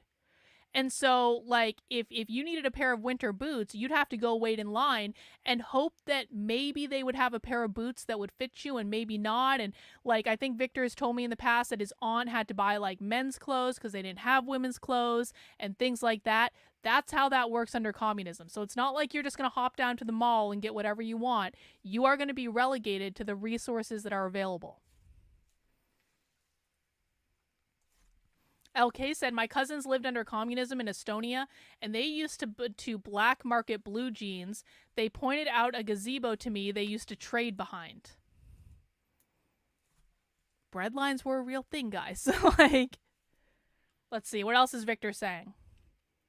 like they would release it once. So he's talking about the boots. Like they would release it once, and if you wanted to get it, you had to be there that day, or like once it was gone, like the supply was just gone. Sounds fun, huh? See, it sounds fun to say, you know, you're going to have access to everything you need. Free healthcare, free education, free food, free housing, free everything. And then you kind of like extrapolate out, what does that actually mean? Is everything actually free? Am I actually going to be able to have access to everything? Probably not. Thinking about May's story also, you know, Hassan's, where I'll just read this passage. Abdul Hadi, who were some of the other folks there besides Ahmad? Hassan. Well, the most important to me was Ahmad's wife, May. She had such a crazy story. Her family got a notice to evacuate in 2007 when she was a baby. They did what a lot of families in Gaza do. They divided the children between relatives' houses so that if the houses got bombed, someone from the family would survive. Her older brother carried her in a blanket and fled to one aunt's house. Her other brother took their 2 sisters, they were 5 kids total, to another aunt's house. Her parents stayed back to gather valuables and documents from the house. They were there when the rocket struck.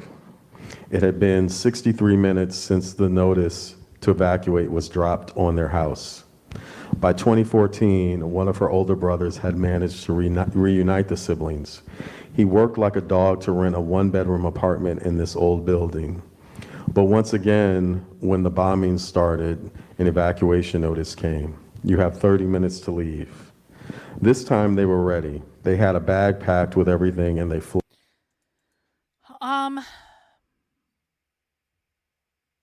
I have questions about her veracity. I'm not entirely convinced I believe her. It feels to me like she got propped up very, very quickly. And listen, man, if her story's true, then it was crazy and horrendous and all that stuff. And if I'm not saying I know this for sure. I'm just saying that I have questions about her veracity and the truthfulness of her story. Fled, but one of her brothers and one of her sisters were at work, and their building was bombed, and they were killed. It kept happening again and again, every few years, a new round of bombings, families breaking up and trying to reform. So yeah, we already knew how to make families out of survivors. The Katiba was just another version of all that. We'd cook and do housework together, and we'd read about struggle and plot. And in a sense, that for me, recalls the African experience being brought over here, in that we had to form families. You know, someone would get sold this way, someone would be taken to the big house, someone would be in the shacks, and those of us, you know, our ancestors had to make family based on, you know, who was there. Someone would become their child or their spouse if their spouse was down in Mississippi and they were in South Carolina or something like that. So that whole thing of like the fluidity of like creating an extended family and having an extended family unit that creates accountability and creates consistency, in a sense that someone, you know, a child is always taken care of or an elder is always taken care of. That for me is something that Africans brought here and is adaptable to these circumstances. So it fits right in with you know, this view of like, you know, in the midst of a shift, how family can have continuity, even if it's not by blood.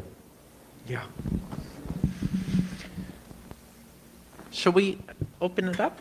Okay, so comments, questions, thoughts, inspirations? Has anyone read the book? Cool. Awesome.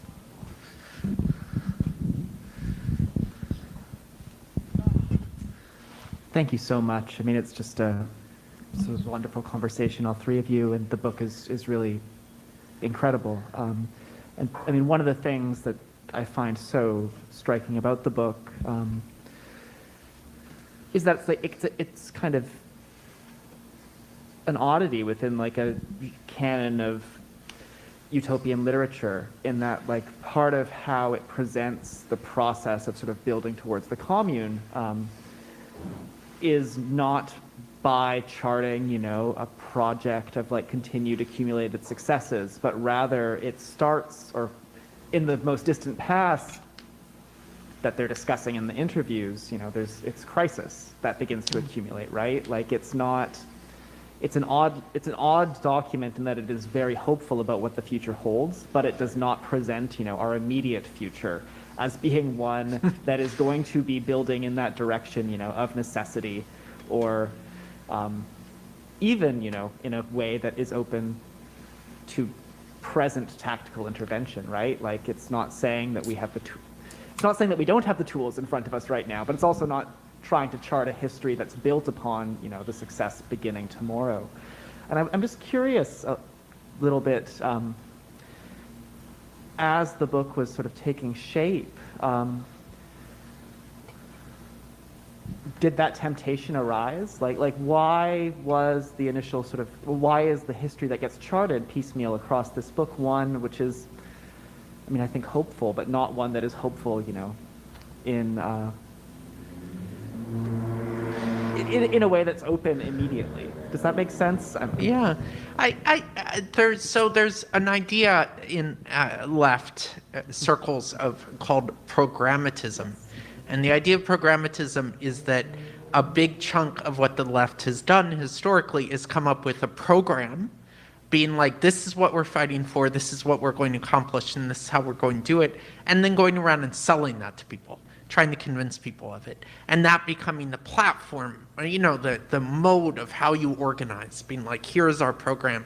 And that there was a time in history where this seemed to work really well. It like mobilized millions of people for a few decades, and that really started breaking down in the 70s for a number of reasons, and hasn't cohered since. Like there's Bernie Sanders, I guess, was the closest, but like the huge uprisings, it's really hard to figure out what they're trying to accomplish. Like, what was Occupy trying to accomplish? You know, everyone had something different to say, right? The recent huge uprisings, like the abolition of police was on the table, and no one entirely knew what that meant. It was like a horizon, a sort of revolutionary gesture that's incredible, very inspiring.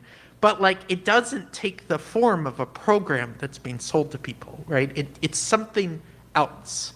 And to try to make sense of this, I've been influenced by a left tradition that became very, very critical of the whole formula of the program, because it implies a cohered left that knows what it's doing, and then a group of masses that they are convincing. And that might have actually worked at one point, but that has really fundamentally broken down. And that what the relationship is between the masses and the revolutionaries needs to be totally rethought. And in a way, like in the recent uprisings, some of the many revolutionary police abolitionist activists I knew in New York were really disoriented about what to do. That our biggest police abolitionist coalition in New York tore itself to shreds in internal conflict immediately after the uprising. Like, it was called FTP, and they destroyed themselves.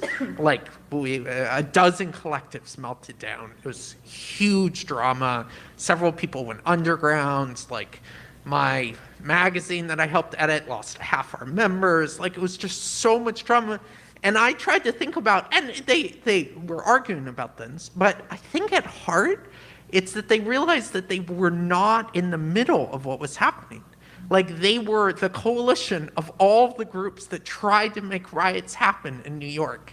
And riots were happening, and they didn't know what to do. They didn't know what their role was. And so they looked to blame someone. So the internal contradictions in the group that had been plastered over really erupted into nastiness. And that what the position of revolutionaries is has to be challenged and thought about, and that in that moment there's some level at which all revolutionaries could do was join, was to show up and James be blocked fully you there. again. Because at moments of uprising, I've said this a few times, everyone becomes Whatever. in that Just moment create another a account. utopian social planner. Everyone becomes a revolutionary theorist. Everyone becomes a sort of strategician and leader. Like, that's what uprisings do. They open up the space for people to be like, what should we do next? You know, because it's not obvious. It's like an open field. And people who show up being like, I know exactly what you should do next, usually are talking. No, they do know what they want. They do. Now, not all of them might be on the same page at all times, but there is a direction that they want. They want all police abolished. They want all prisons abolished. They want all criminals released, because if they abolish capitalism, they believe there will be no more crime. They really do believe that. They believe there will be no more crime under capitalism because, under communism, because without capitalism, people will have access to all the resources that they need. And they want to repurpose prisons. I've heard them say this. They want to repurpose prisons to be places where they house people that are enemies of socialism. No, they're not. They literally admit this all the time. We literally have them on video multiple times admitting this. They're not too chicken shit to admit it. They admit it all the time. The problem is conservative influencers don't fucking listen, and so it never gets reported on. But I have go to guys, if you go to one of the best resources for some of the best clips I have, it's not comprehensive, but there's a lot of good stuff there. For people who are new, if you go to my Substack, carlin.substack.com, go to the Video Vault section up at the top. No, sorry, wrong link. Sorry, wrong link, not that. I actually have to update that website. This one, Video Vault. So this is a plethora of videos that basically has like a lot of really great clips where you can get some of these things where I'm saying we have a clip of that. Like, it's because we have clips of that. Why did it do that? Anyway. I don't know why that's in the Video Vault. Anyway, so there's lots of great clips in there. Again, like, why is that? This should really only be going to Video Vault stuff, but it's not. That's weird. That's a new thing. That's a Substack bug that I had, because it should just be loading videos from the Video Vault. Anyway, another place you can go is the How to Speak Socialist section. And if you haven't yet taken my 4-hour on-demand crash course, this has a ton of video in it from all of the trainings that we've looked at that like wraps it up in a nice little bow. The videos are just like right available on the homepage. So it looks like they may have made that section. So that's a Substack bug. I need to talk to them about that. That's a little aggravating. But that's where you can find like the How to Speak Socialist training that really everyone should be taking. I didn't know they changed it. Substack is always making updates, and most of the updates are good, but some of the updates are not good. So that Video Vault one is the one update that's like not good. From a different moment of history and a different context, and their answers are not actually that well suited to the present. So we wanted to make sure that we didn't presume to know more than any of you exactly what should be happening in the present. I mean, I have opinions. I think some struggles are more important than others. I think, we have to crush the fascists and the billionaires and the state. I think, I can tell you all about my political values and give you my own strategic advice, but we wanted to make sure the book was not in a didactic form where it was obvious how to apply it. Instead, the political intervention, and all our political values are there somewhere in the book, right? It's there. But the intervention of the book is to invite all of us to imagine together, right? To invite everyone to be like, oh, what's the future that I want? What would be the obstacles to getting there? How could we do that? and that's just a necessary, powerful visioning task that should be a part of all our movements all the time. And that is the didactic message of the book. Like, write your own oral histories, imagine the future you want to make, imagine how it could happen, and in so doing, you are theorizing the present. This is part of the critique of programmatism. I'm also really skeptical about the capacity of what we do in the present to add up to what we need. Like, the level of crisis in the world is on a scale that even if we work 10 times as hard, what we're doing doesn't add up to it. And I don't know what that means. Like, I don't know how to get there, but I do think it's a moment. Yeah, well, yeah, because like, this is an important point. She's inviting people to dream and then figure out the steps they want to achieve. But that just makes sense, right? What she's saying is, we are responsible for coming up with the vision for the world. Yes, that person has literally had a child. That person is a mother. Grant, that person is a mother. So she's saying we need to come up with a vision of the world we want. We need to work from the vision first and then figure out how we need to go about that vision. And that's honestly how it should be done. That's what conservatives should be doing. That is absolutely what conservatives should be saying. Here is our vision of the world that we want to create. Here is how we think we're going to go about creating that world. Conservatives don't do that because all they do is scream and cry about things they don't like and they react against whatever the left is doing. But how to get people on your side is to say, here is what I want to do. Here is why I think this will be good. Here is what we need to do to get there, I think. Do you want to come help me do this? That's actually how it should be done. Did you notice the giant set of tits? Remember, guys, asking questions on Socialism Saturday is always better than making assumptions. Yeah, her strategy is pretty much out of Think and Grow Rich. It's basic manifestation. Where real humility is needed. That all these groups going around, and they're much smaller than they used to be for historical reasons, fair enough, Grant. but going around being like, we have the solution, like, are just delusional. And everyone knows it. Everyone looking at them and being like, obvious. They believe the only true form of democracy is socialism, so they do not believe in democracy like you think of democracy, no. Obviously, you're delusional. And that doesn't mean that organizing doesn't have something to offer, doesn't have something to accomplish, isn't something we should all be doing, but that no one faction has put it all together, that we need to do that collectively. Everyone needs to figure that out together. And that we didn't want to write a book that pretended like we had figured it out.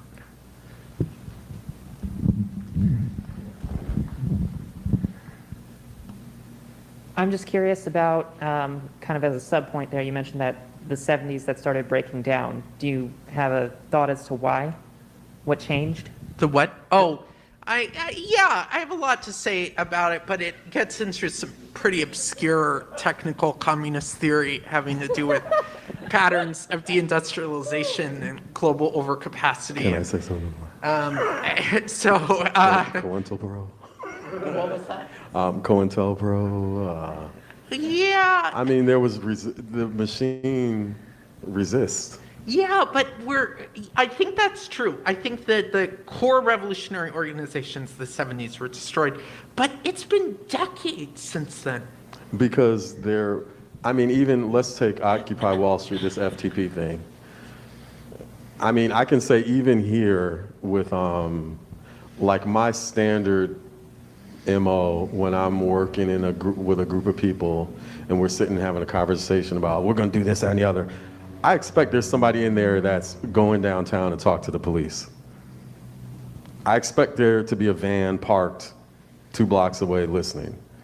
Like, we don't really think about, like, you'll hear people throw, oh, this is an Orwellian state and blah. This shit is real. Like, and the mediums through which surveillance can be done are like, they have more tools than ever, they have more storage capacity than ever, they have more data processing capability than ever, so they can be very granular about like how they address things.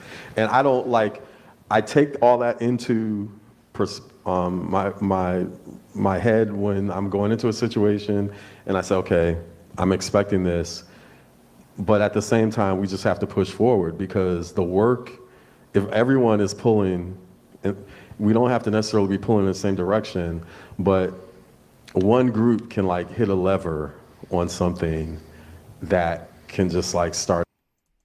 I think if you allow that to hold you back from starting to map out a vision, then that's the problem. There is no vision opposing what their vision is because of questions like this, to be completely honest with you. What if we come up with a vision that's not perfect? So what? So what? Some vision is better than no vision. Right now, they have a vision. Not only do they have a vision, they have a written document in the form of a book saying, here's our vision. We have nothing. The people supposed to be opposing them have nothing. Literally nothing.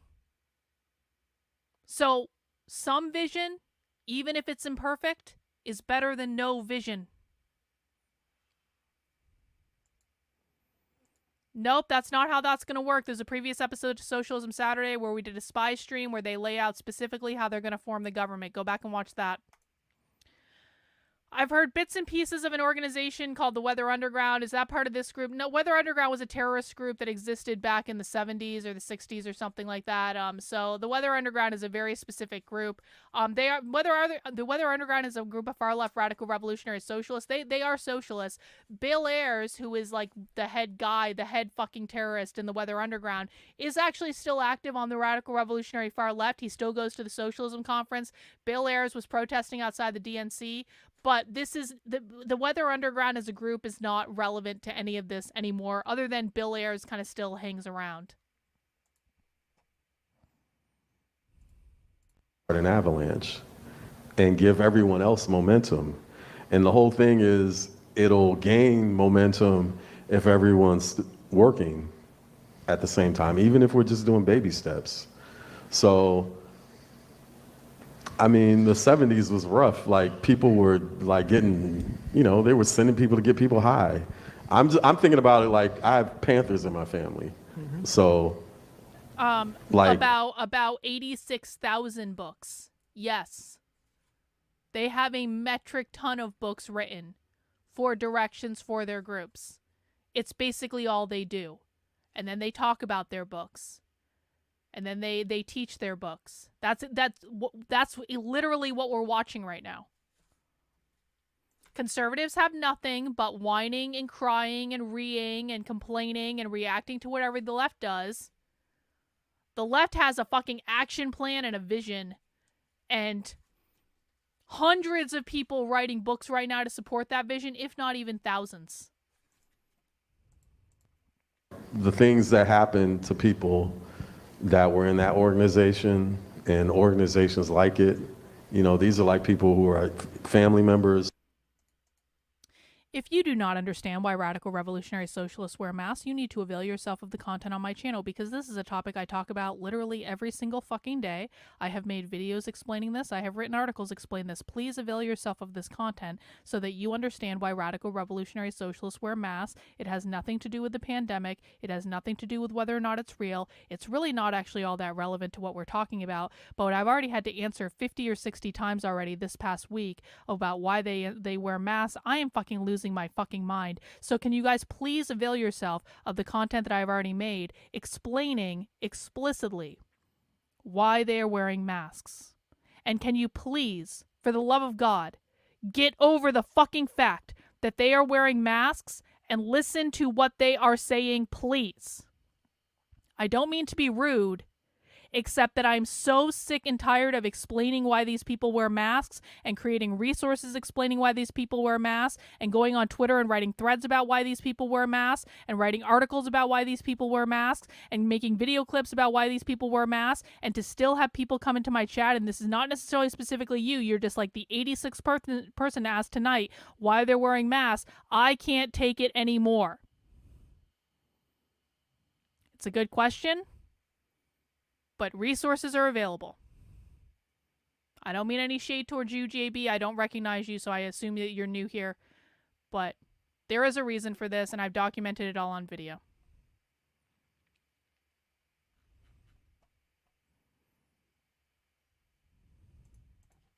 Or elders who I have direct contact with, and they were just, you know, they just had like wild shit. Like, really? They did that? I mean, I would call my aunt. Until everything like kind of went digital, the phone always clicked. I mean, it was like we knew what that meant when the phone clicked. Oh, somebody, you know. So that amount of resistance is there, and we definitely have to take that into consideration. I mean, there also, I think, human factors. And I feel like a lot of, I think one of the beautiful things about... It has nothing to do with whether or not the vision is better. It has nothing to do with that. It has to do with you presenting the vision and talking about the vision and presenting it over and over and over and over and over and over and over again and getting people on board with the vision and getting them talking about the vision. It has nothing to do with whether or not the vision is better. Better doesn't usually win. The idea that wins is the idea that is expressed over and over and over again by as many people as possible. That's the idea that wins. The movement for dealing, like recognizing and creating and demanding space for trans people and people who are different, you know, alternative genders or alternative orientations or whatever, is that it is creating a way for all of us to be more humane and for all of us to be more vocal and conscious about equity, like equity in how we deal with each other, equity in how we organize. Because a lot of these human factors are like what, you know, that whole thing of like a group tearing itself to shreds. A lot of that shit is ego. A lot of it is just, I don't like this person because they're wearing Nikes or whatever. It can be like these minuscule things. And we have these processes now that are more like in the mainstream conversation that people are having to struggle with and come to terms with. And in doing so, it is making us, bringing us closer back to our humanity, which is really an important thing for us to have if we're going to win. That's certainly the question of the revolutionary organizations of the Red Decade of the early 1970s was an important part of the story. I think there are other pieces as well. But we mentioned the trans bit. We haven't talked about it as much. Most of the characters are trans. In this world, I think at one point... Most of the characters are trans in this future utopia. How interesting. Tell us more. We say 40%, but 40% of the new people are trans. 40% of new people are trans.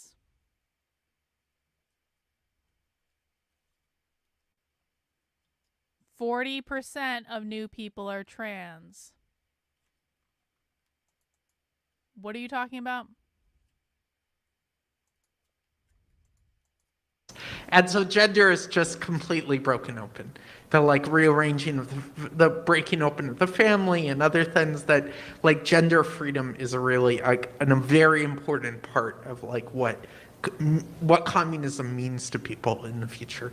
And that came out, you know, my own life experience and a man's and other things, but also that this book grew out of me coordinating the New York City Trans Oral History Project for years and just spending years listening to trans people talk about their lives in New York and being really deeply transformed by it. Yeah.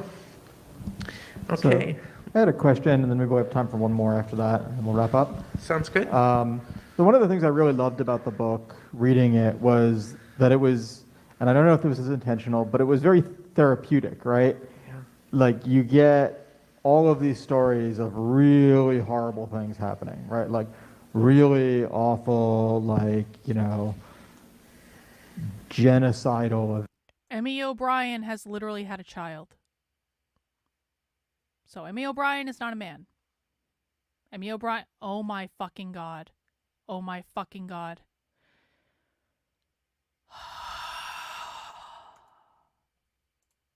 Events taking place, people dealing with those, dealing with the loss, dealing with all of these extrapolations from like current levels of like, you know, just brutal trauma that, you know, too many people have to live through. And then you have this moment where Hang on. Babada. Thank you for the super chat, Babada. Long ago, I heard a theory that some of these people are aware of the horrors that come with such a government, but the reason they support it is because they feel society deserves it. Is there any truth to this? Nope.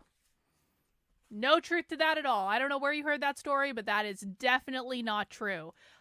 These people truly believe, and again, I've listened to literally thousands of hours of these people at this point over the last several years. I have never once heard anyone come close to that. I've been undercover at their events in person. I have never once heard any of these people come close to that. These people believe that everyone's life will be better under communism because capitalism, as Emy OBrien literally said last week, is literally killing us. It is a death machine. We've heard them say that too. So no, they don't believe that this is going to go badly. They believe it's gone badly in the past because it was not implemented properly, but they do not believe that this is going to go badly.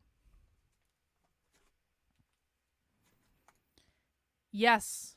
People in the chat are trying to, Mary, people in the chat are trying to explain to you why they wear masks because I've already had to explain 15 times tonight why they wear masks. So please pay attention to people in the chat who are trying to explain to you why they wear masks.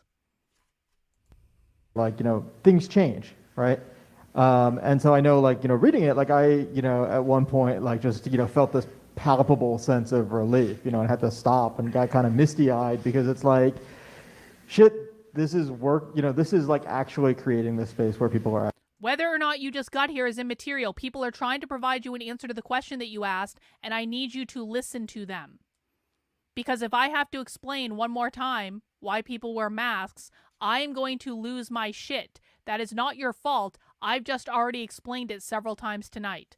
There are articles that I've written on this. There are videos on this. And if you don't, well, if you don't want to listen to people in the chat, then get the fuck out. Bye. Bye, bitch. You won't be missed. Blocking you now. Goodbye. What an evil cunt. See, this is the problem with conservatives. Right here. This is why I get uppity over every time I have to explain this to someone who doesn't actually care to learn. Have the resources given to her, people being nothing but nice to her. I don't care. Taking my toys and going home. Actually able to heal, right? Yeah. And it's not that the revolution Pound salt, magically Mary, solves trauma, go away. right? But that it collectively creates the supports for people to start being able to relate to themselves in Yes, ways she was a that are conservative, I not, promise you know, you. are not bound promise up you. with just living through, reliving these horrors that they had lived through. Yeah. And I guess one of the questions I would have is, that happens again and again and again, right? And it's all these stories of resolution. There's only maybe like, there's like one person who is like, as far as I remember, there's like Connor Stevens, I think is his name, who's like very he's not able to get past those experiences, but he's in a place where he feels like at least safe, right? And I guess and maybe this is just my literary hang up, but I'm like wondering, who doesn't this society work for, right? Obviously it doesn't work for the... For real. Conservatives are as obsessed with masks as socialists are. Can conservatives just stop crying about masks? Please. Please. It's so insane. Fascists, right? It doesn't work for the people who are like, the totally fucked. JB, you need to stop talking and you need to listen to what's being said. I understand that you just showed up, but the fact that you're talking and trying to insert yourself into a discussion that started almost 3.5 hours ago, can I recommend you rewind to the beginning and start there? Because quite frankly, bro, you have no fucking idea what we're even watching right now. We do not do this debunking bullshit. We do not do the owning the libs bullshit. We do not do this here. So I recommend that you rewind and you start at the beginning. It started about 40 minutes into the stream, and you start from there and you listen from the beginning, because right now you have no fucking clue what you're talking about. Up cultist, crazy people. It doesn't work for the old corporate order. But are there people for whom this particular, like as you're thinking through the characters that didn't make it into the oral history, like, are there people who like aren't finding what they need in the society, right? Like, who are those people?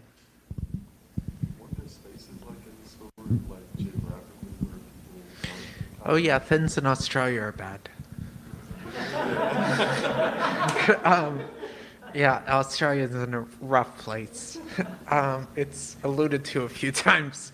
It's the last bastion of capitalism and settler colonialism. Australia is the last bastion of capitalism. I can't wait to read about that. Yes, so trauma is a huge part of the book. So I work as a therapist. I am really interested in sort of how people deal with trauma, how people live with trauma, what healing looks like, the different forms it can take. And tons of characters have accounts of being involved in trauma therapy on one level or another, formal and informal and practices. There are other characters. All right, JB, you're getting put in a timeout, bro, because you're still not fucking listening. If you come back and you can continue to disrupt my chat, you will be permanently banned. You got your warning. You didn't listen. Enjoy your timeout. If you keep fucking up my chat, we're just going to ban you and we will never hear from you again. Like, at least, I have to give the stupid conservatives this. At least they waited until roughly the end of Socialism Saturday to show up this time. Usually the conservatives show up right at the beginning. They start shitposting and putting all sorts of crazy shit in the chat. They make fools of themselves. I yell a lot. It seems as though the stupid conservatives have waited till the end to show up today. So at least that's something. Anyway, we have about 10 minutes left of this presentation, guys. We are almost done. Please mount the like button if you have not mounted it already. Let us all pray to the gods that no more stupid conservatives show up and start running their mouths without having any idea. It's like if you were in a class and you've been in that class for 3.5 hours, and then all of a sudden some asshole who is 3.5 hours late to class runs in and starts shouting in the middle of the class like they know everything, and really they're shouting about things that have nothing to do with what's been going on in the class, and everyone in the class is going to be pissed off at them, and the teacher of the class is going to be really pissed off at them. Oh, really? You can go in a timeout too. Bye. These assholes, I swear to God. All right, let's finish up.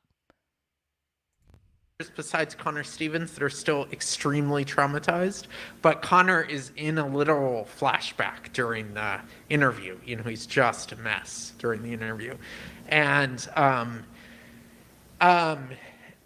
Pixel Propaganda says, how does a trans society procreate? Through surrogacy and birthing pods. That's how they procreate. And I was writing it during COVID, and New York was hit very, very hard. And by the way, I didn't just make that up. I literally have Emy OBrien on tape talking about surrogacy. So that's not made up. That actually comes from the person you're listening to. Literal refrigerator trucks filled with corpses a few blocks from my house these at the are all hospital. probably James Lindsay there were people that have no ambulances idea going what's by going on. constantly. Those refrigerator trucks sat for a year in a parking lot in Sunset Park. Like we lost 30,000 people in a few months. I know 6 people that have died. And I have said this at a few readings, like, I haven't been invited to a single COVID memorial grieving event. A single one. Like, They might have happened. I wasn't invited to them. And now it's like just like we pretend like it didn't even happen, you know? And so part of the book is trying to imagine a space or a world where the collective agency of the communes is an opportunity for collective grieving, where people are able to actually hold and support each other's trauma. So in terms of who it doesn't work for, I don't know. Like, I'd have to write an oral history about that, right? I mean, it's like coming up with new world building. It's not like the world is all fleshed out. Like we discovered it as we were writing. And I could write an oral history with a character that it doesn't work for. But part of it is that so much of social life is argued about in meetings, right? So we go to meetings, they're stressful, and then we go home, and depending on how things are going with who we live with, we might just stop arguing and like turn on the TV or something. And in this world, instead of decisions being made based on your job and then the products you decide to buy and then a government bureaucracy very far away, you are making the decisions in arguments in meetings. And those are face-to-face meetings in the communes, those are forum meetings online, and all production, all consumption, all human activity that requires more than a few people is coordinated through lots and lots of meetings. Okay. So she's basically describing how they're going to come and make decisions. So I want people to listen to this again, okay? I know we just had some excitement there in regards to stupid conservatives showing up, but she's describing her concept of how decisions will be made in society in the Marxist utopia. It as we were writing, and I could write an oral history with a character that it doesn't work for, but part of it is that so much of social life is argued about in meetings, right? So we go to meetings, they're stressful, and then we go home, and depending on how things are going with who we live with, we might just stop arguing and like turn on the TV or something. And in this world, instead of decisions being made based on your job and then the products you decide to buy and then a government bureaucracy very far away, you are making the decisions in arguments in meetings. And those are face-to-face meetings in the communes, those are forum meetings online, and all production, all consumption, all human activity that requires more than a few people is coordinated through lots and lots of meetings. And like that, I'm sure, is an insufferable nightmare for huge numbers of people who just kind of hate it and wish that there was an impersonal mechanism like we have in the market that could just make the decisions for them.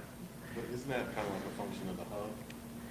Well, the hub is millions of people online arguing with each other, with AIs providing data support and charts to help them in their arguments. And the AIs, yes, right, they're offshore algae supercomputers who are discovered to be sentient and dreaming of their own worlds unrelated to their day job, which is providing the technical support for all the online arguments. And so I know a lot of people who hate meetings, and I'm sure they find the world insufferable. Like they just barely tolerate it and yes, and wish that they could just check out of it. It's probably overwhelming. All right, I think we have time for maybe one more quick question, if anybody's got anything. And if not, we can wrap things up. All right, in the front. I have a nerdy writer question. You are using a borrowed form, which is these oral histories, the interviews, which to me seems kind of genius, partly because it resolves the trick of who the narrator or narrators are. It's very clear. But it's also genius because you have all this experience doing it. And I wonder if, and it's fine if you can't remember, it's not something you think about, but I'm curious about some of the smaller habits of speech or interaction that only someone who's done tons of oral interviews would know in order to make that borrowed form kind of even more real.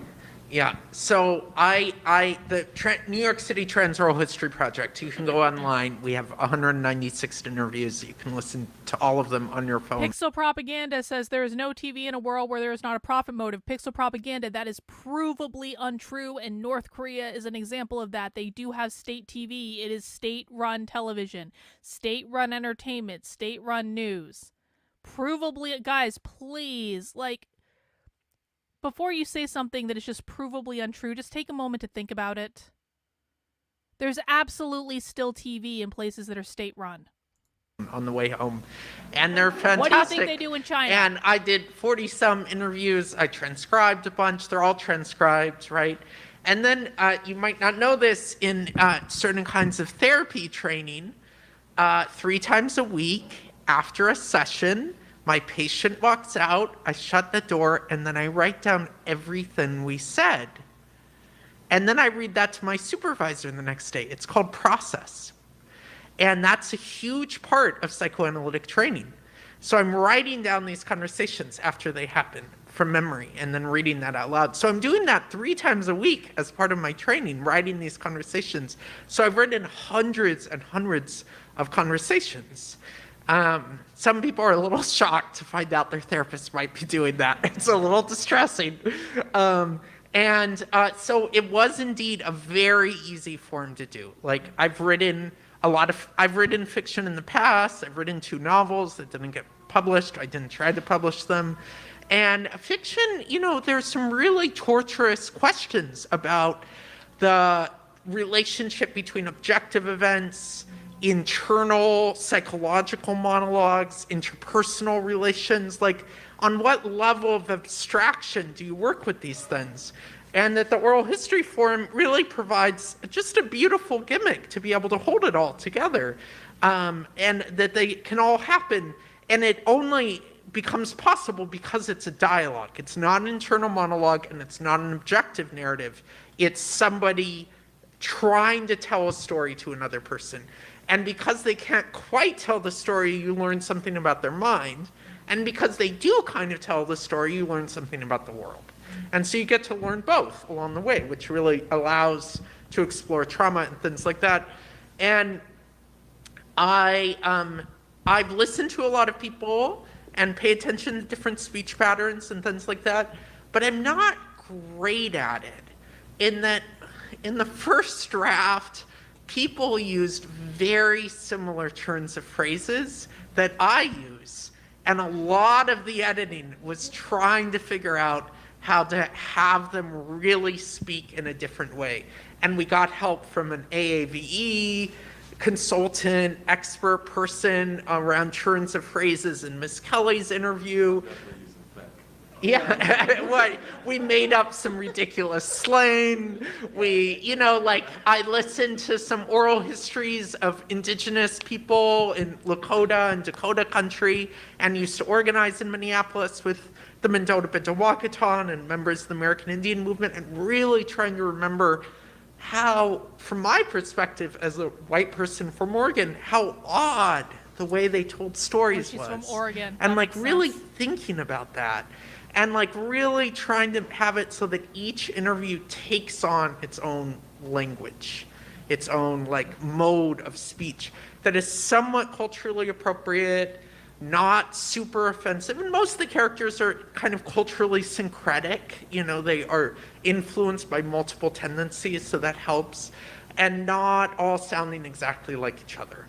And that was a little harder because I don't pay as much of attention to people's turns of phrases unless they think they're psychologically important or something. And that was a lot of the editing. That and making the sort of all the events vaguely consistent, in terms of matching up with the years of what was happening where in the world. And yeah. So I just really appreciate you both coming out tonight. It means a great deal. And thank you so much to Red Emma's for being able to host this and making this happen. Thank you all. Thank you to the panelists. Thank you to me. We'll be open for, That looks like we have reached the end of Socialism Saturday for today, guys. That means that if you have not yet mounted the like button, now is a great time to mount the like button. If you have not yet subscribed to my channel on whatever platform you are watching on, it is a great time to do that.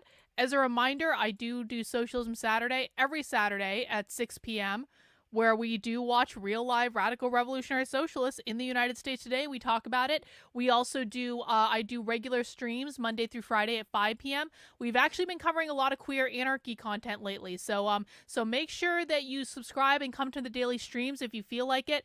I've been doing my best to try to make clips. I also have been doing these videos where I talk into my cell phone, which seems to be breaking the YouTube algorithm a little bit. But guys, the very best thing you can do if you want my work to get out there more is always make sure you're liking videos, always make sure you're commenting on videos, sharing the videos with your friends, cajoling more people to come join us for Socialism Saturday. I know it's a big commitment, but to be quite frank, you need to learn the language of the left if you're going to defeat them.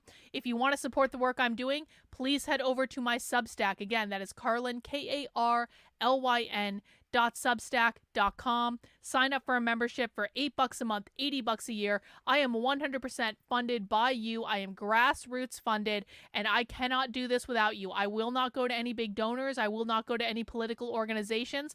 My only job is to tell people like you the truth and show you receipts. I'm completely independent of all political interests. I hate both parties equally. And so I'm going to show you receipts of what's going on, and then you guys can decide for yourself what you think about it. So when you're funding my Substack, you're funding these streams, you're funding the written work I do over there, you're funding the podcast, you're funding things like the Unwoke zine class that we did last week, where there is now a 2-hour video online that you can go to learn how to make stuff like this that looks cool. We're going to be doing a whole propaganda campaign based on this. Anyone can do this stuff. You don't need to know how to draw. Anyone can do this, and you can watch this 2-hour class right now on the Substack that will teach you how to do that. You can check out my re-education series, which is under the Woke 101 section, which I'm slowly working my way through to teach you everything that the conservative right probably should have taught you, but they didn't because they all suck, and I'm the only one actually teaching this stuff on the internet to any consistent degree. And we got the Inner Circle podcast, which is my members only podcast, where we're doing analysis of anarcho-communist content. Lots of stuff coming up. I'm working on a socialist dictionary. I just had that brainstorm about the idea of creating a separate standalone to describe the future socialist utopias, and so many people ask about that. That actually would be great to go along with another project that I'm working on. So anyway, guys, there's a lot of stuff going on. We got a lot of cool stuff that we're working on. I need your help, though, in order to make it happen. Please consider funding the work I'm doing. $8 a month, $80 a year. You can give more money if you want to. You can donate memberships. You can give people gifts memberships. All of that really does help me out. Help me meet my supporter goal. And I will show up for you guys as long as you show up for me. Okay? Other creators sell you coffee or gold or supplements or things like that. I could actually do those things. I have the ability to do those things through my merch store. But really, I just want to create content about what the far left is doing and to teach it out to the world. And I will continue to show up for you guys if you show up for me. So that's the deal. So please fund the work I'm doing. Please tell your friends about it. Please share it on social media. And, buy my merch in the merch store, the Unwoke Art Store, if you feel like it.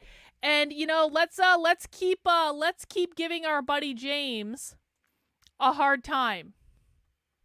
Because the thing of it is James's audience is a nice little hunting ground for us. Now, I think most of the people who follow James's content are not very smart, but what I will say is the smart people in James's world always find me eventually. And when the smart people in James's world find me, they wonder how they were existing with James for so long. I've heard this over and over and over and over and over again. That when people find my content and they see what the left is doing, they realize how much James has lied to them. They realize how much they didn't know, and they start to see things in a whole new way. So we have to continue our effort against James. We need to continue provoking him. We need to continue pissing him off because he's having a meltdown right now on Twitter and he looks insane to anyone paying attention. And we need to take this opportunity to just cherry pick out all of the smart people from his audience. James can keep all the stupid people. We don't want stupid people here. This is smart people content. This is not stupid people content. You need to have at least an IQ of 100 in order to be here. Everyone else can stay with James. I don't care if there are more dumb people than there are smart people.